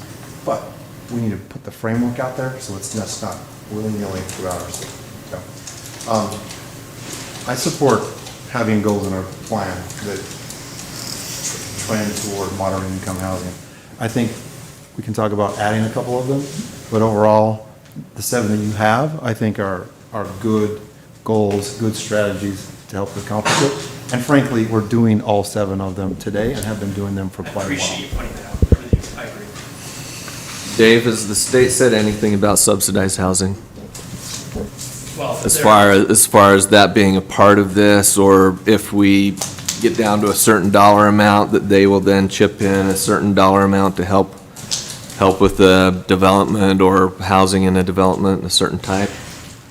What you just said in terms of the state providing funding, maybe relative to a community's plan or that type of a thing, that has not been discussed, no. But the concept of subsidizing housing, which could come in a number of different ways based on some of the strategies that are put forth for communities to consider, that's very real. I mean, even something as simple than the mayor touched on it. I mean, if we chose to waive, here it is, reduce, waive, or eliminate impact fees related to moderate income housing. That would mean that everybody else is subsidizing, the cost that the city absorbs to provide additional police, fire, and those kinds of things. But that doesn't necessarily mean that it's going to sell for less, right? And that, I appreciate the way the mayor described, that has been a point we've made repeatedly, is that still, that doesn't change what the market will pay for housing, right? Which is really the issue. So there are provided strategies that I don't think are effective at all. That's one of them. But maybe to your point, and the legislature, along with requiring cities to up their game in this regard, they have provided hundreds of millions of dollars in different ways to add housing to Utah's inventory, or to help with rent vouchers and different things like that, to help largely groups of people that aren't what we're talking about here, that 80% of the area median income level, but talking about things that are like deeply affordable units for people that are reliant entirely on, like federal assistance and that type of a thing. So I guess in that regard, for the first time that I can recall, the legislature has stepped up and they've put money out there, also to try to help deal with the housing issues in the state, but they're expecting cities to take some steps as well. You can see some communities have done it in a way with a home builder, and the states come in and the home builders come in, and if they've built like a subdivision of, let's say, 20 new homes or something, maybe four of them or something have been set aside. These 4 are affordable housing, and they've subsidized it some way and said that can only be sold to a teacher, a firefighter, or a policeman, some public safety atmosphere of it. And so that's happened, I know, in South Jordan, a couple other cities, to probably kind I of, think in Provo too. in Provo, have they done it? DI has explored it. Okay. So, Mr. Davis, I appreciate bringing up the idea of subsidized. That's where we've pushed back a lot in that way of, no, our impact fees, we go over our impact fees every single year and visit those every year to make sure they are fair, and they are, because growth certainly does impact your community. It just does, from a public safety, a sewer, a water, a parks and rec, everything that we charge is worked at tediously with us over those numbers, but the building community as well, to make sure they're fair.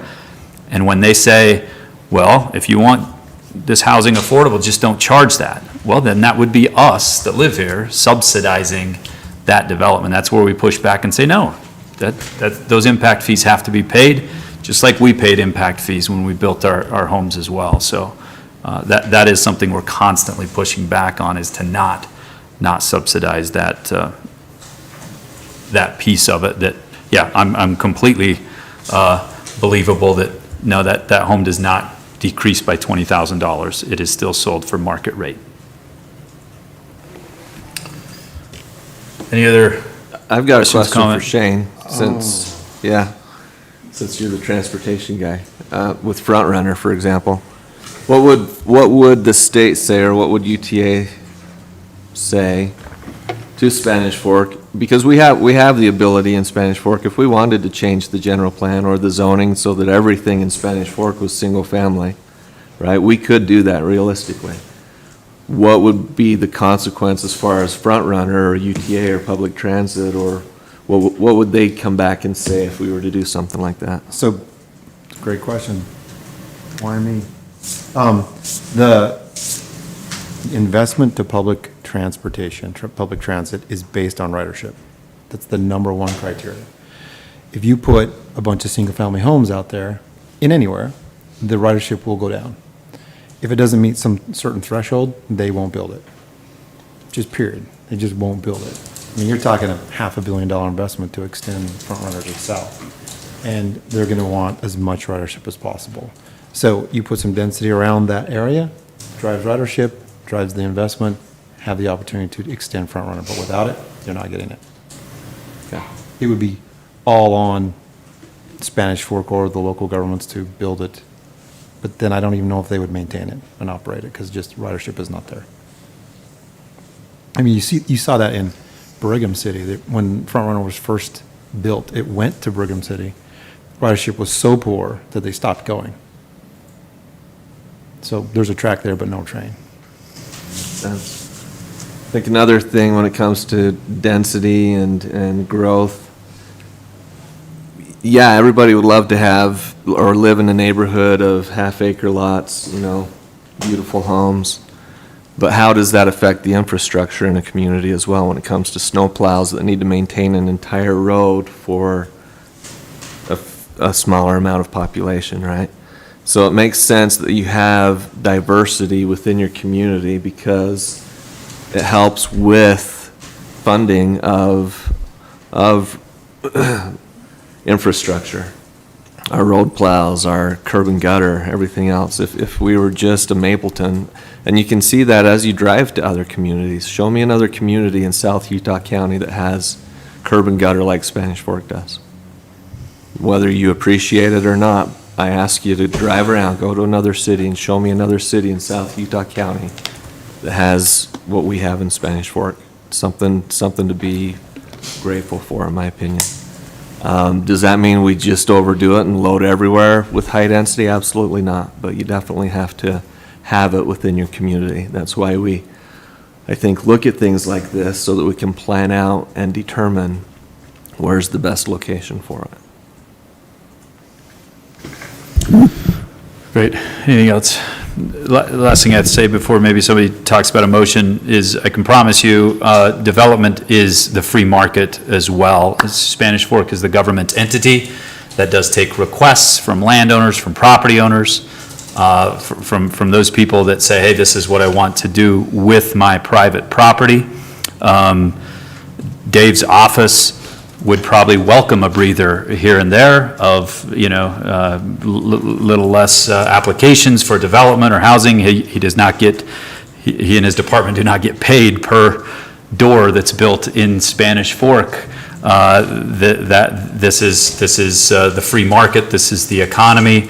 We are not unique in Spanish Fork. That is the state of Utah dealing with the blessing and both the problems that come with growth, and we are a microcosm of it in Spanish Fork. But I can promise you, we're responding to requests with developments and moderate income housing and multifamily housing and single family housing. When it comes is when it comes, and we facilitate that discussion. So that we're the government entity that private people come to talk about that stuff. So, okay. Anything else? Councilman Argyle's grabbing the mic. All right. Can you put up the other thing? So I want to make a motion and add something. So you said something about 8 and 9. I didn't catch what 8 and 9 were. So you were talking about adding 1 as. Number would get us to 8. I'm with you. And then if you chose the station area plan, which on this list we have It's numbered 22. as 22, yes, that would be 9. That makes sense. So, and we have, like, well, we know that's going to happen. We want that to happen badly. Yeah. We do. We actually have already done that. It's in our master plan. It shows where the commuter rail station is. We partnered with UTA to develop that and put it with a study.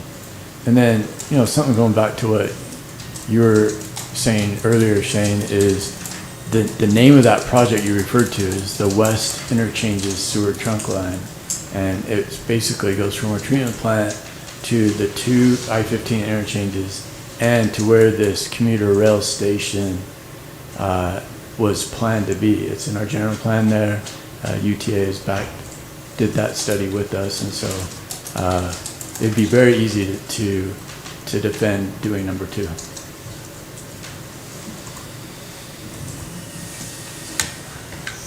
Want to do it? No, go ahead. That's just what I was going to ask, was we going to add the 2? So make the motion. All right. I move that we, that we adopt the ordinance approving. You gotta log in. You gotta log in. Thanks, Kevin. I move to approve the ordinance approving moderate income housing elements of the general plan with the addition of number 2 in the strategies and number 22. Second. Motion made by Councilman Marshall with those changes, seconded by Councilman Argyle. Any discussion on this motion? This is a roll call vote. Councilwoman Beck? Yes. Councilman Gordon? Yes. Councilman Argyle? Yes. Councilman Euler? Yes. And Councilman Marshall? Yes. That passes. Okay, item 8A, thank you. Thanks for the public. Thanks for the staff's comments there too. By the way, this, again, for the public out there, sorry, Vaughn, this comes up every single year. So the legislative session starts in January and goes 45 days. Please, if you'd like to join us, we will all be up there in the freezing days of winter that are depressing because it's after Christmas too. And it's boring meetings too. But this is every year up at the legislature. So feel free, grab one of us, come with us. We are constantly up there talking about solutions and trying to find ways to make it work for our city and protect that local representation as much as possible. So that starts in January, goes 45 days. Please be involved in that too, and let us know if you have any questions. Okay, sorry, Vaughn. Thank you, Mayor. Mayor and Council, this next proposed ordinance is something we've worked on because we've seen a need to clarify in the code about the use of recreational vehicles, that they should not qualify as residential dwelling units or accessory structures.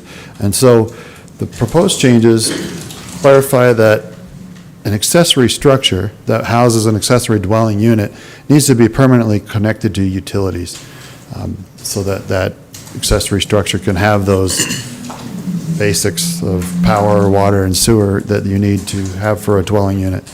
Also, it clarifies that a recreational vehicle is not considered an accessory structure and may not be used as a dwelling unit in any zone. It doesn't mean that it can't be used on occasion as they are, as a recreational vehicle, but it simply can't be as a residence or as a dwelling unit. And then finally, there's one more change, that a recreational vehicle is not considered an accessory structure and may not be used as an ADU. So just being abundantly clear that a RV is not a dwelling unit and is not an accessory structure. That would help the police out as they enforce that sort of thing. Any questions about those proposed changes? Questions for Vaughn before public hearing? Thank you, Vaughn. I'd entertain a motion to go to public hearing. So moved. Second. Motion made by Councilwoman Beck, seconded by Councilman Euler to go into public hearing for this. All in favor say yes. Yes. We're in public hearing. Anybody here for item 8B, ordinance approving Title 15 amendment for travel trailers and accessory dwelling units? Okay. I'll entertain a motion to go out of public hearing. So moved. Second. Motion made by Councilman Argyle, seconded by Councilman Gordon to go out of public hearing. All in favor say yes. Yes. We're out of public hearing. Any discussion further on this ordinance up here? If not, I'd entertain a motion on this. Motion to approve. Go ahead, Kevin. Move to approve the amendments, Title 15 is proposed. Second. Motion made by Councilman Euler, seconded by Councilman Argyle. Roll call vote. Councilman Gordon? Yes. Councilman Argyle? Yes. Councilman Euler? Yes. Councilman Marshall? Yes. And Councilwoman Beck? Yes. It passes. Okay, takes us to item 9A, new business, part of the agenda, the SFCN building, guaranteed maximum price.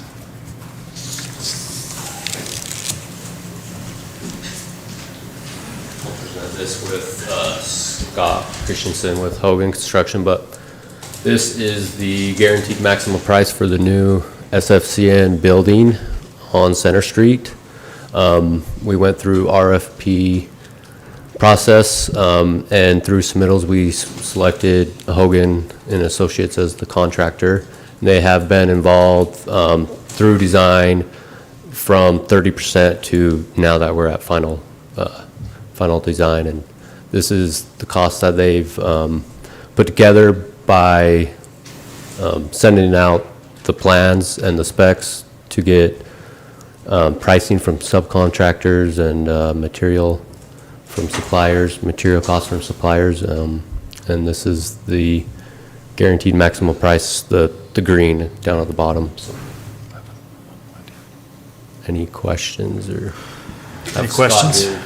I'll make a quick comment, just because I sat on this committee for the last year. This was a really tricky year to hone in on pricing, and I think our staff and Hogan did a really great job going back and really trying to find things that worked and keep it within budget. So thanks, Hogan, and all those who were involved making this happen. And Brian can still afford the payment.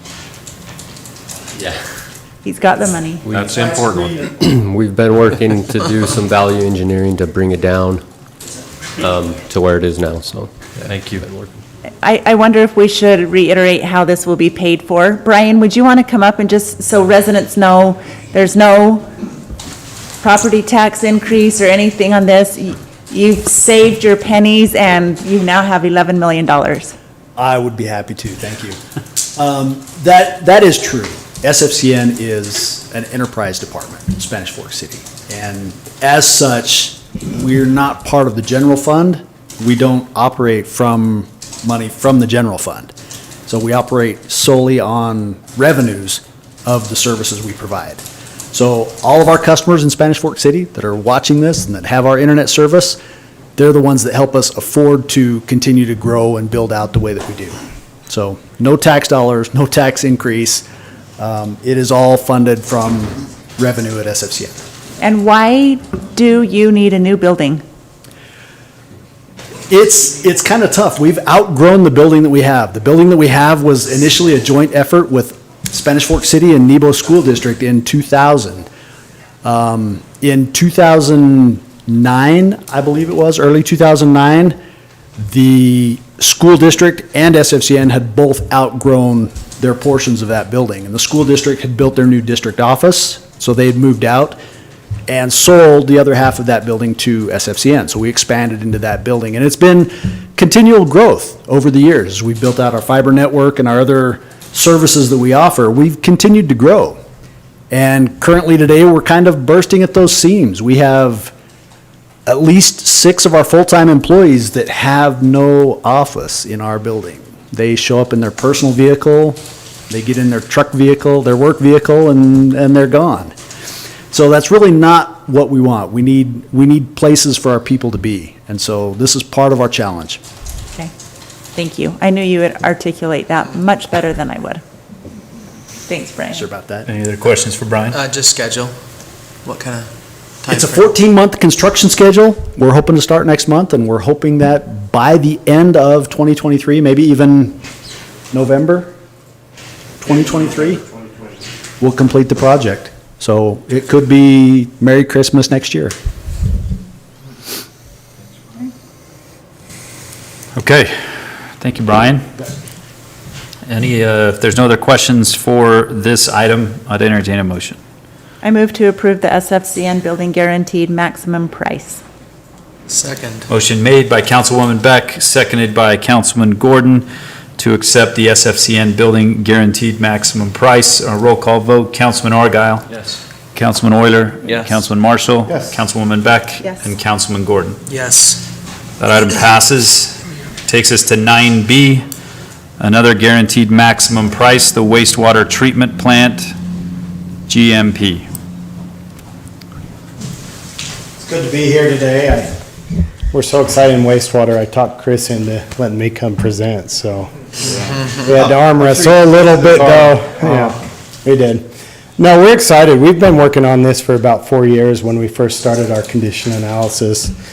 Worked forward to hire some engineers to help us look at master planning, start design. We hired Odor Construction as a CMGC contractor to help us with design, and we're finally at the point we have design drawings and a GMP to bring before you, and we're just anxious to get going. So I'll just walk through quickly what the project includes, the schedule, the price, and some of the summary there. So this is a view of the treatment plant from I-15 looking over the barrier. Maybe to orient a little bit, is it this top button? Which button do I push? This is pretending like a billboard fell over. Isn't there a billboard in front of all this? It's probably sitting, yeah. Okay. We pretend it's not there, but All right. This is an image that it's overlaid on, so. We've got the headworks out towards 200 East, that large building. We'll talk more detail what those buildings do, and then it'll come into the process basins.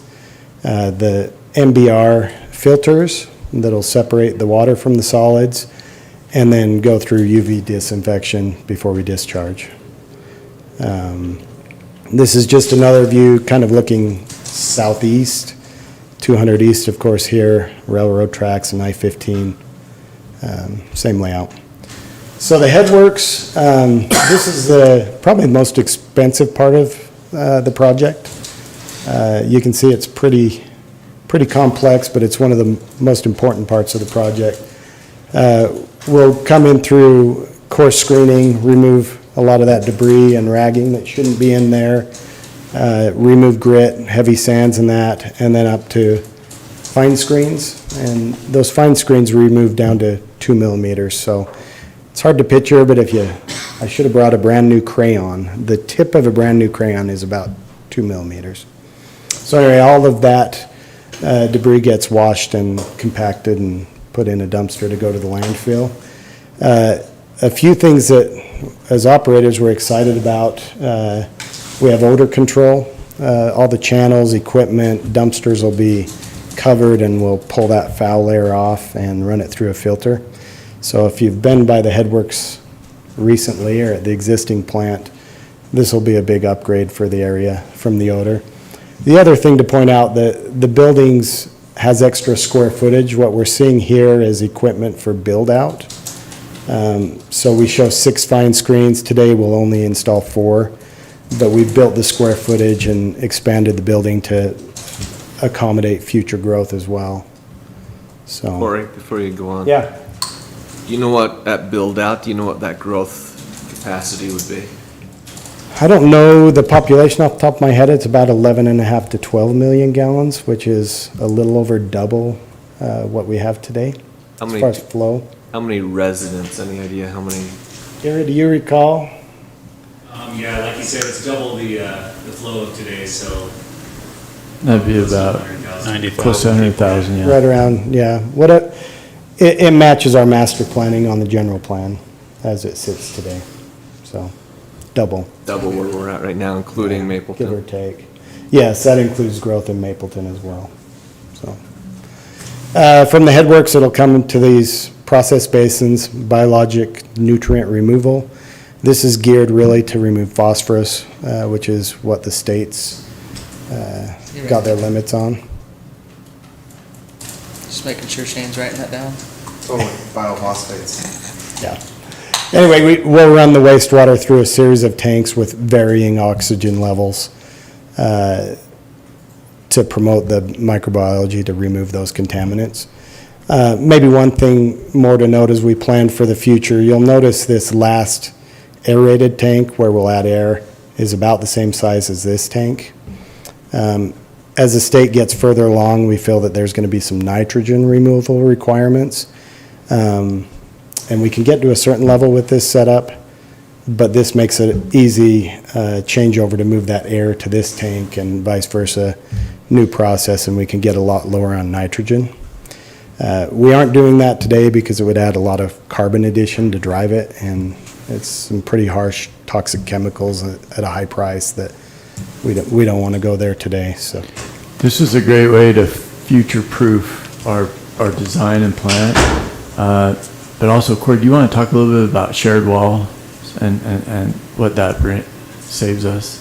as far as in here, yeah, that's, if we weren't to do that in some cases, we would have to build tankage elsewhere, and you can imagine full footings, foundation walls, where in this scenario it's built in, and we have 2 trains, as we would call them, 2 processes running parallel, that shed wall, rather than building separate tanks as you see in our plant today, is really a cost saver on concrete and labor to build it, so.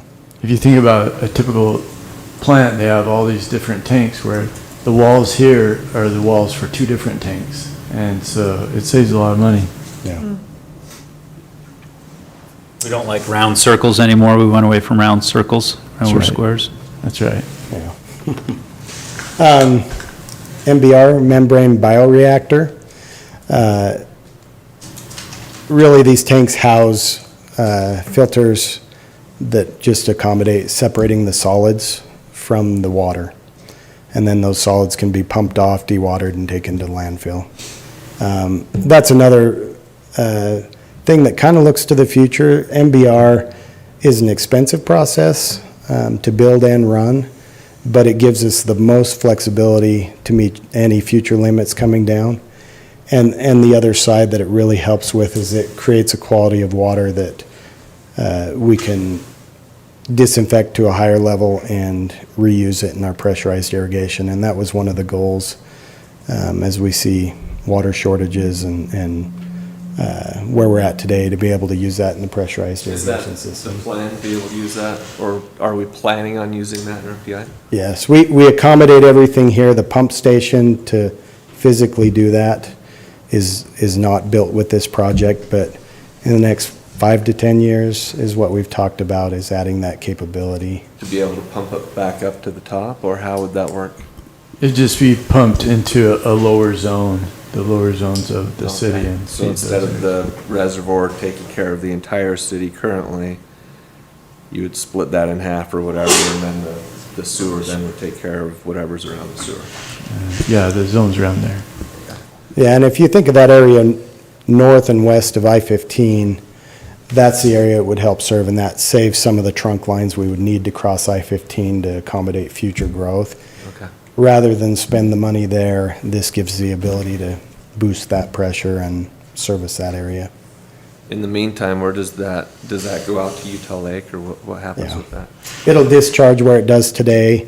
If you follow 200 east right to 2700 north, right there in Dry Creek, where those large commercial buildings and Young Living's moving into the one right now, that's where our flow discharges.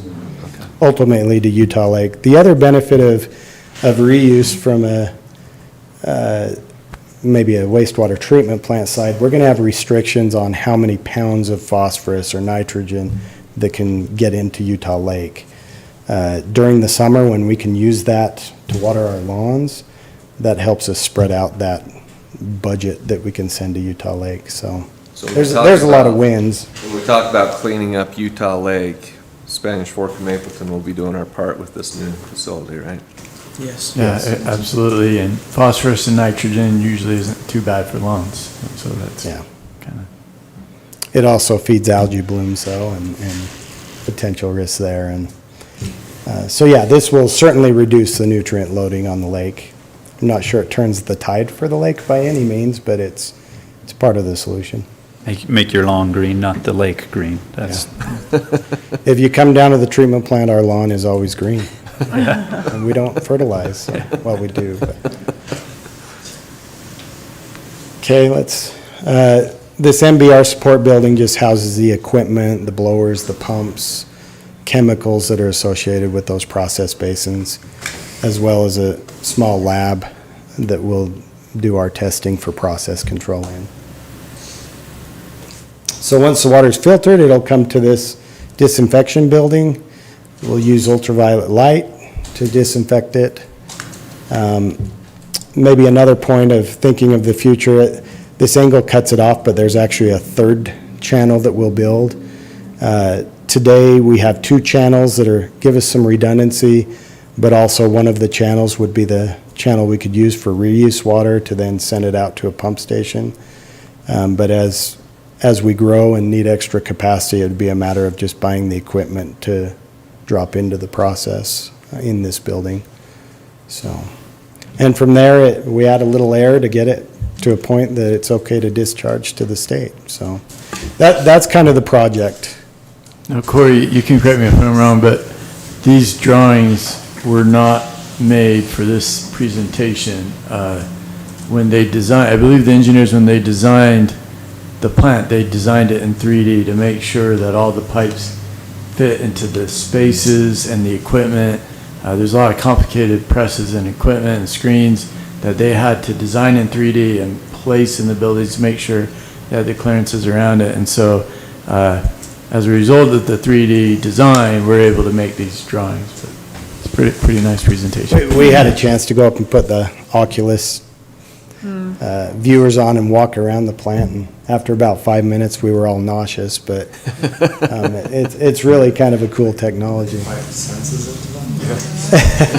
No, but you couldn't walk through walls or pipes, and I don't know. As Provo's going to complete theirs with this same new technology this year, is there something that they've learned along their process of building theirs that we were able to capture and say, oh, this is good, that you know? Just curious. We've talked a lot. That was one of the benefits, and I didn't really introduce, we've got Eric Alder with Alder Construction and Val Martin. Gary Vance is with JUB. You all know Keith, of course. But Alder. That's right. Alder Construction is building Provos. Yeah. So the timing's working well to kind of roll off of those projects and come into here. Things that I've seen really well is the ground improvements that we've talked about are significant. The soils are poor when it comes to trying to resist an earthquake. Provo had similar issues, similar things they had to work through, and having that knowledge and sharing things that are going on up there today to help us design that's been really helpful. Yeah. And then at the Water Quality Board level, it's interesting because we sit and talk about, obviously, sewer rates. That's what affect our residents, right? And our last meeting, community up northern Utah was discussing, their mayor was on the call, the Zoom call, saying, okay, we just can't go over $100 a month. And I'm scratching my head saying, you know, we have planned accordingly. We've known this was coming. Can you talk a little bit about sewer rates and what our plan is with those? Yeah, I think even before I was involved in sewer, there was discussions and incrementally trying to keep up with our current demands as well as planning for the future. We have in the last few years got more aggressive with raising rates.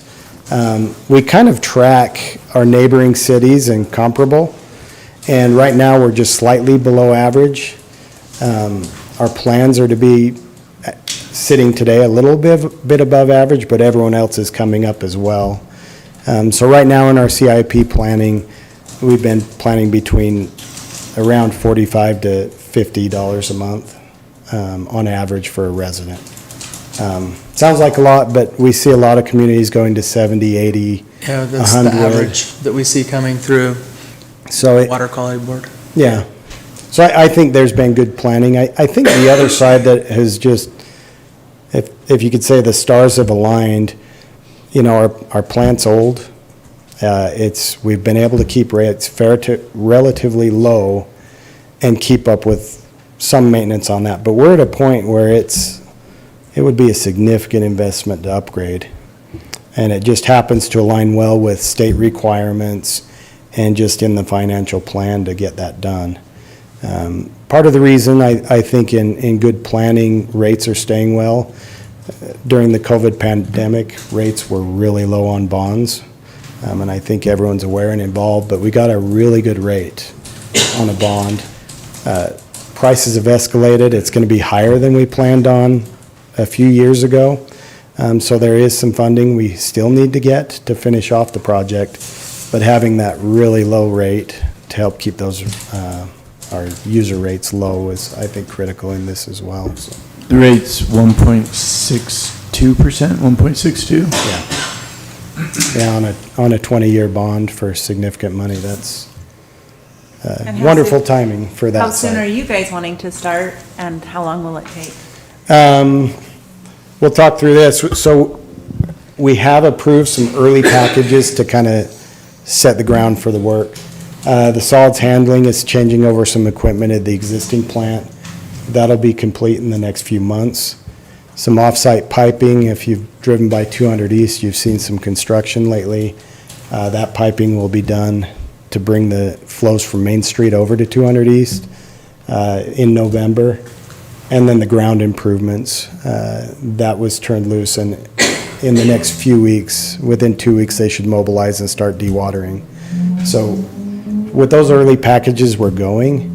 Part of the reason we're here and wanting to get the GMP in front of you is with the bid process and in today's volatile market, most of the bids that Alder Construction got, a lot of the material and equipment, quotes are good for 30 days. You know, 6 months and a year ago, people would say they're good for a week. It was changing that much, but most of these are good for 30 days. And we want to facilitate as quick as we can tying those down to kind of lock that in. So the work of starting procuring materials and that will start as soon as we have a signed contract. We have had a groundbreaking as we were starting the ground improvements, so we've started portions. So we're running and gearing up to really start running here this winter and spring. As far as the final completion, it's about a 3-year project, so May of 2025 is substantial completion where we can turn the switch on and start testing everything, and by late summer, we should have full flow coming in and treating water. So there's a lot of numbers on here, but the yellow highlighted row is the cost breakdown that Alder provided in the GMP. The construction cost adds up to this $93.5 million. There is some owner-controlled contingency to deal with unknowns or things we have to deal with as we get into construction, as well as we added some funds in for escalation costs. There were some components in the bid that doors, some of the vendors said, call us in 2 years when you need us. We're not willing to hold a price for 2 years. So is that, you put that as a placeholder in one of the Yeah. other bids, and then? We have a cost in the bid that's planned based on experience, and we feel like a really good number. But if escalation, if those escalate higher, there is some money that we can go through a process to approve. Those are all controlled by the city, so there's Okay, some so we're protection taking there. those. Yeah, we're kind of sharing the risk on some of this. We've talked to a lot of the subcontractors, and Alders agreed that with this escalation in here, looking at the ability for these subcontractors that have bid to show escalation and go through a process to approve it. But if we're opening that door, we're saying if prices go down, you're going to have to bring money back to the table on that as well. And we're giving the option for some of those vendors to buy into that and make that decision. So we're really to keep these costs in a reasonable place. We're trying to share that risk and give the most ability to get a real good construction number without a whole lot of extra fluff, if you will. So this is a GMP of sorts. Yeah, and those escalations would be tied to indexes and not just, And you think you Open-ended. accounted for all of those potential increases with the 770? Yes, on there, we also have the design contingency of the 5%, which is 4.6 million. We felt comfortable with it. These other columns, just for reference, at 60%, there was a lot more unknowns, and you can see the change between today. The cost did go down significantly, and so we're excited about that as we were able to design to a next level and really reduce some of the unknowns. We've seen that number dial in where we would hope it would come down a little as we move forward. Mapleton's aware of their costs too. They've been. Yeah, this exact presentation has been sent to Mapleton. They are talking with their council tomorrow night, I believe, about this, and talking with Stephen Lord. He's been keeping them up to date and, stayed involved in that, so. Just something to point out that made us feel comfortable about the number. This is, again, Alder's GMP, including the contingencies. Our engineers did their opinion of cost, totally independent, using some national numbers and a lot of the database they have. In the past versions, our engineer was lower than Alder Construction. This time you can see there's, almost $3 million.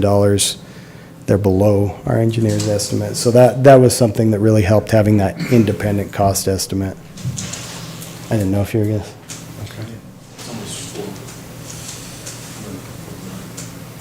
Almost 4 million, thanks. Okay. So what does this mean overall? There's just one last slide here to kind of tie, two slides. A few years ago, we went out and entered contracts with the main equipment providers so we could design around that. We had a bid process. That equipment totals to this 9.4 million. 5% of that, the design and special engineering, is something the city has been paying through the contract. That contract will be turned over to Alder Construction to manage, and these equipment numbers are included in that GMP number. So it's inclusive of this. They mark that up There is a markup in there, yes. for Alder? Yeah. As part of the CMGC contract. So all in, the contract we're talking about tonight, this is the construction cost, and then the GMP includes the contingency on each of these items.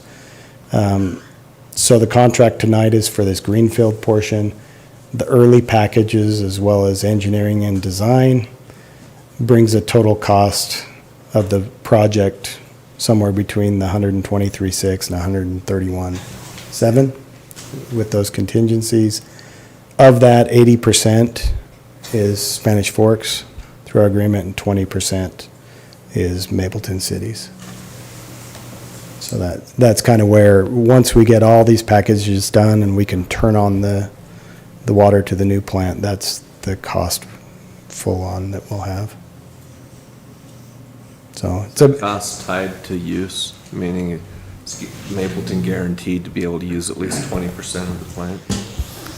Yes, but the annual bills for O&M are based on actually how much flow comes from Mapleton. So ownership is based on the 20%, but right now, the actual flow, Mapleton's around 14 to 15% is what they are today.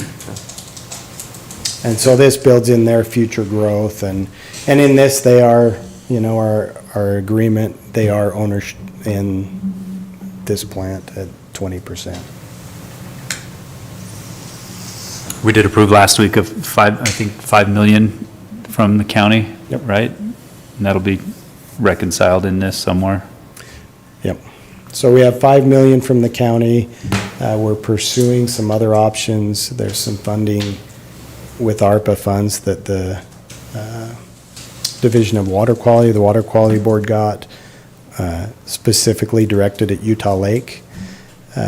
Right now, we feel like we're a very good fit for what those funds were intended for.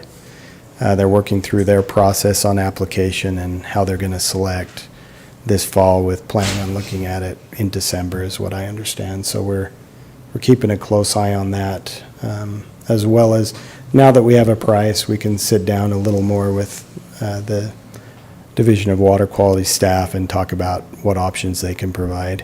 We did obtain a $500,000 grant and a $4.5 million loan at, actually it was about 1.27% interest that they gave us on that portion. We're hoping there's other funds available. Things are pretty tight when it comes to those funds in the state with everyone upgrading.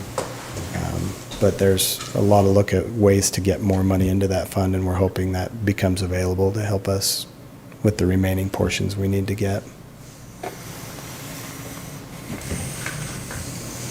Cory, you could point out in the first two projects that there will be contingency left over, probably about 300,000 or 400,000 out of the solids handling and the offsite piping. They're good at not spending the contingency. Yeah. So far. We're getting really close to finishing up these two packages here that Keith's calling out, and we spent some contingency, but we're not going to spend it all, so we hope that trend continues.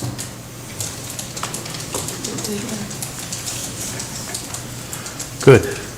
Thank you, Corey. Thank you. Any questions for Corey before we? Yeah, one before he All right, leaves. okay.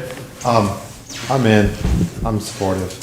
I would like to see at some point those items, those major items of work that you have inflation built in, or you're sharing the cost or sharing the risk of inflation, just a list of them for me if you wouldn't mind. That's The ones who might opt in. Yeah. Yeah, and I'm not sure, I think we can get that fairly soon, just get a feel for those who. You don't need it tonight by any means. No. I'm good, I'm just I think really, accountable. if we get to a point of a notice of award, that's when Alder will send out a notice of intent and try to lock in those pricings and start opening those types of discussions. I like the methodology a lot. I think it's especially in this market, it's good to share the risk with the contractor. Yeah. Just want to see where we're sharing. Yep, absolutely, we can see where that shakes out. Any other questions for Mr. Corey? Thank you. Okay, thank you. Thank you for your hard work on this and keeping the current plant together while we get to this new place. It's a big number, big project for our city. But again, I think I mentioned it down there when we did the groundbreaking, that these are the needed things that you do at a city for sure, and it facilitates all the other stuff that you can do at a city as well. So it's not the place that we all love to tour, except for Councilman Gordon. He really likes it. But it is We'll invite you down for the clean water, testing tour. There you go. Yeah, the clean. Yeah, when you run it clean, let's do that. Yep. Love it. Okay, if there's no other questions for Corey or staff, I'd entertain a motion. I move to approve the wastewater treatment plant guaranteed maximum price. Second. Motion made by Councilman Euler, seconded by Councilman Argyle. Roll call vote here. Councilman Euler? Yes. Councilman Marshall? Yes. Councilwoman Beck? Yes. Councilman Gordon? Yes. Councilman Argyle? Yes. That is approved. Thanks for coming. Can we get the notice in the board with this? We'll get you some paper to sign. Okay, but you don't need us to include anything else in that motion? Okay. Takes us to 9C, an ordinance amending Title 13 of Spanish Fork Municipal Code and certain Public Works Department policies regarding curbside cans, base rates for water and storm drain systems. Mayor and Council, this proposed ordinance modifies a few sections of our code and even a Public Works Department policy. Just to clarify that each residential customer is required to have a garbage can and a recycling can, or curbside receptacle as they're called. It also requires utility customers to pay base rates for water, drinking water and pressurized irrigation, and if those utilities have been constructed to their property. The base rate is the rate that all customers pay to help maintain the system. And then finally, it also requires utility customers to pay a monthly storm drain fee. So those are all there in the proposed ordinances. Any questions? I have a question / comment.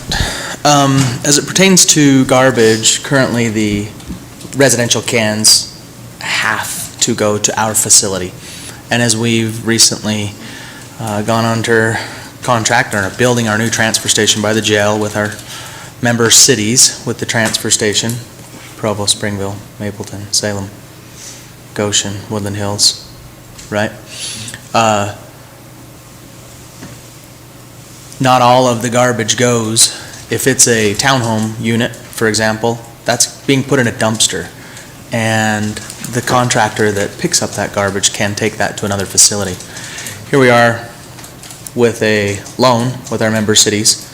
And so there was a bill ran a few years ago that kind of modified that. I think they foresaw that, an opportunity.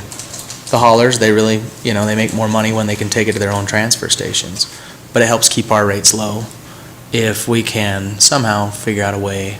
I don't know if we can write it into our ordinance that is garbage that we want in our facility.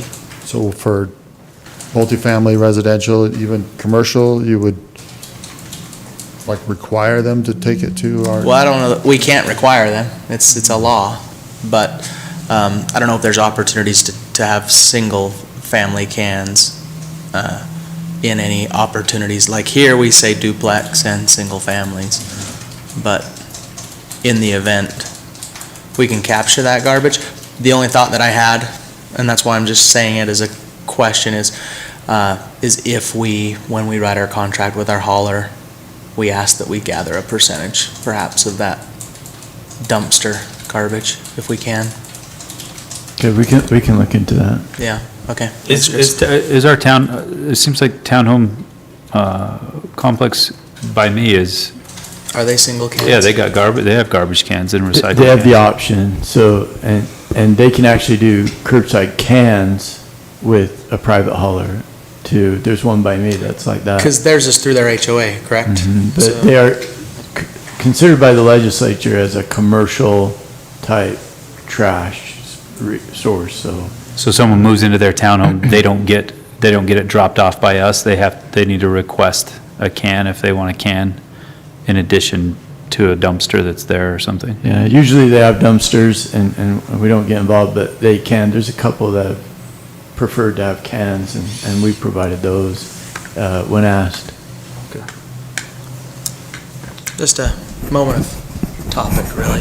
I don't know the fix yet. if there is one.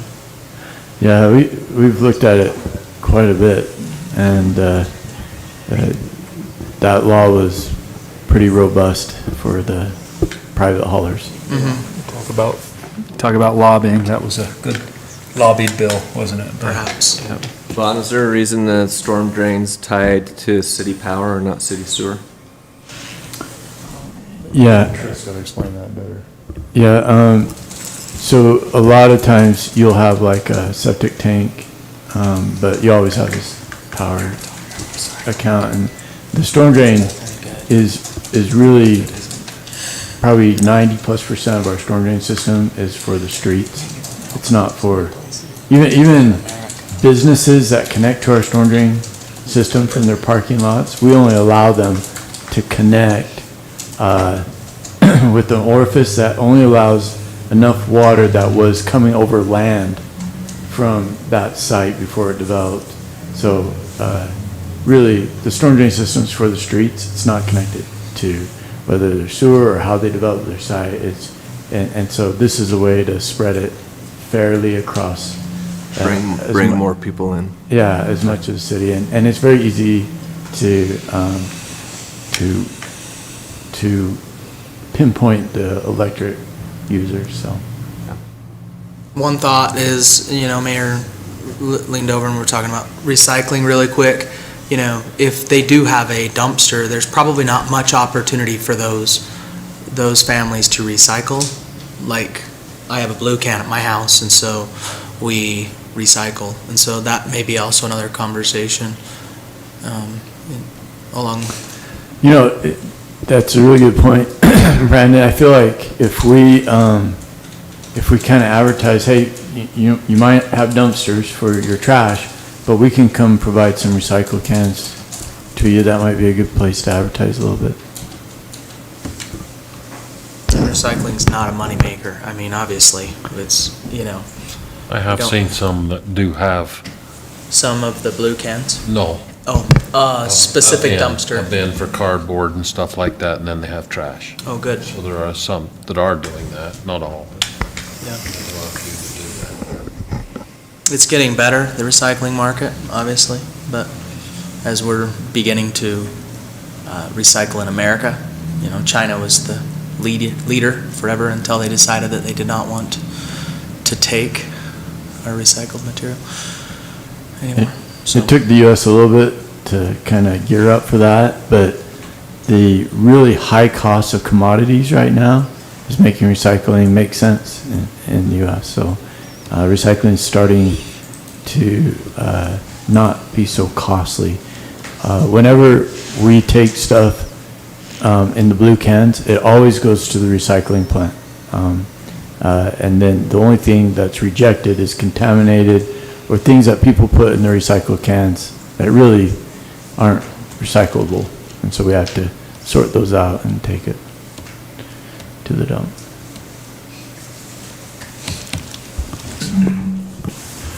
Thank you, Vaughn. Any other questions or comments about this amendment to Title 13? If not, I'd entertain a motion.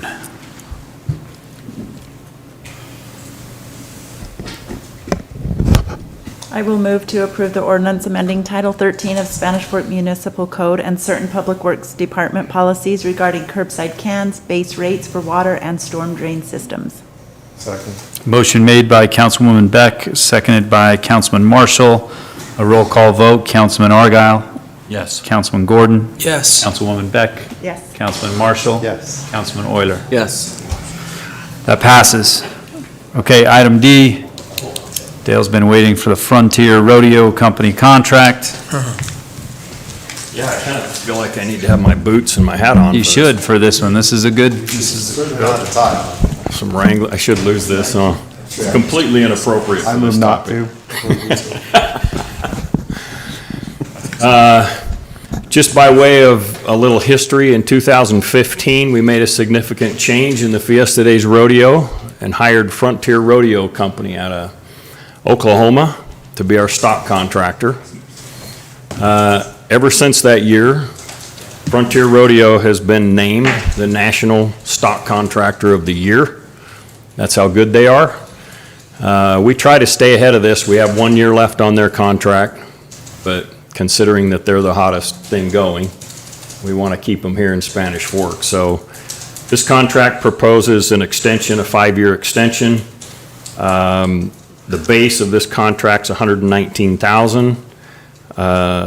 In 2015, we also changed the pay structure, which has really enhanced our rodeo. And we put in a bonus for the stock, the rough stock. If they'll score certain numbers, they get paid more money. So that has really enhanced our rodeo, because previously we had stock contractors that would bring, a couple of their good ones and send a bunch of the good ones somewhere else. So this format this structure of this contract has really worked for us. Heath Stewart's been very happy with it. We've got a built-in escalator here over the next 5 years. I believe it's 3%. His standard rate's 5%. So we're kind of tight-knit with him. He loves coming to Spanish Fork. We feel like we kind of launched his whole, we really didn't, but we feel like we launched his famous name. Anyway, do you have any questions on the contract? It's pretty straightforward. We've got an escalator both on the base rate, and it shows you the next 5 years and what that would be. Again, the bonus is based on average scores of his animals. If I remember correctly, I think there's only 1 year he didn't get the maximum bonus. And of course, that's all based on judges. But he has outstanding stock, so he usually doesn't have trouble getting that. You'll hear this name if you watch the NFR over the winter months here. There will be Frontier stock bucked out by Frontier Rodeo quite regularly, so it's the best of the best. They have a lot that make the NFR for sure. We asked them one night, because bull riders, I can't remember if it was bull riders or bronc riders that had a hard time riding, we were like, hey, can you put some of your B stock in the pen and we'll buck that out? And he said, we don't have B stock, we have A stock. Maybe you have B riders or something. So it's you're getting some good animals here for sure.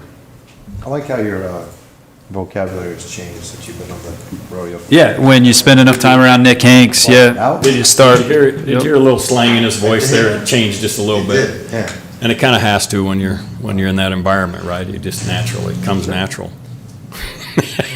Yep. That's funny. I can go all night long, Shane. Blank just right when I opened my mouth. Oh. Does the taxpayer pay for this, or just passed along through rodeo tickets and?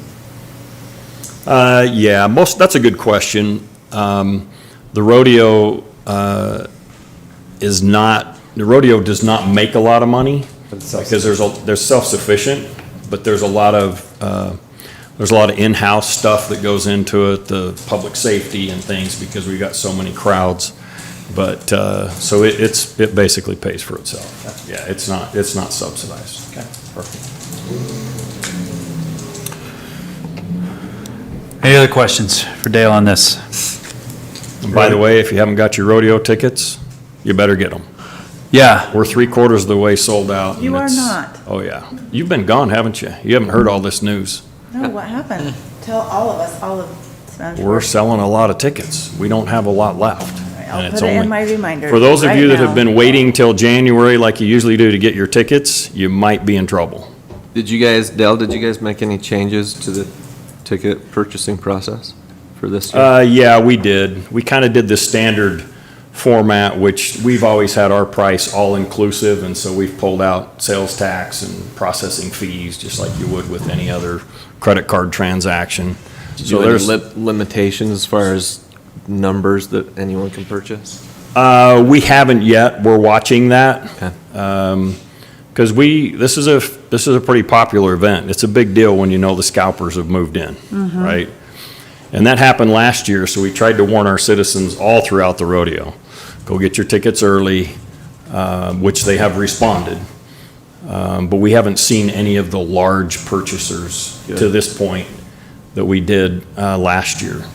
They usually wait until, you know, things are getting closer to being sold out, but we are working as a committee to try to put in some precautions that will help. We're never going to be able to prohibit it from happening, but you can put in a few things that might make it a little tougher for them.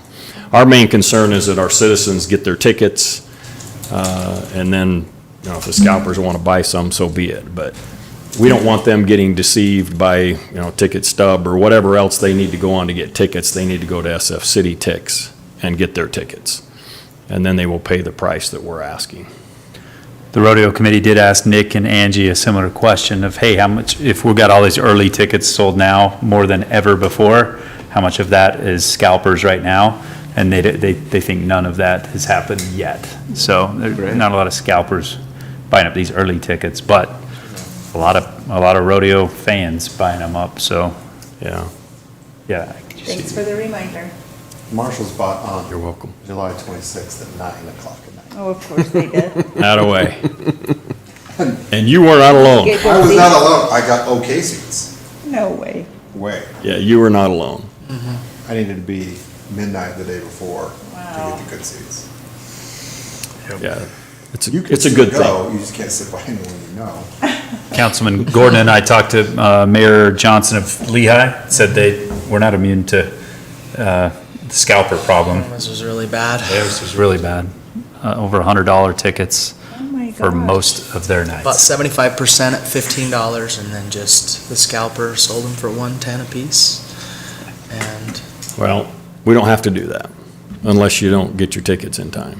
So we like to remind our citizens every chance we get to make sure and get on there and get your tickets. thanks, Dale. Great show. Yeah, we're asking for you to authorize the mayor to sign this contract. Frontier Rodeo, great part of the show, but a great show again, once again, and another sellout event. So thanks a lot for everything. Any other comments or questions about this, or I'd entertain a motion?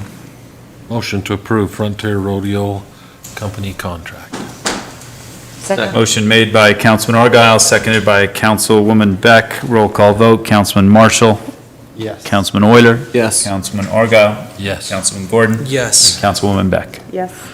That is approved. Takes us to 10. I move we adjourn to closed session for land transaction and reasonably imminent litigation.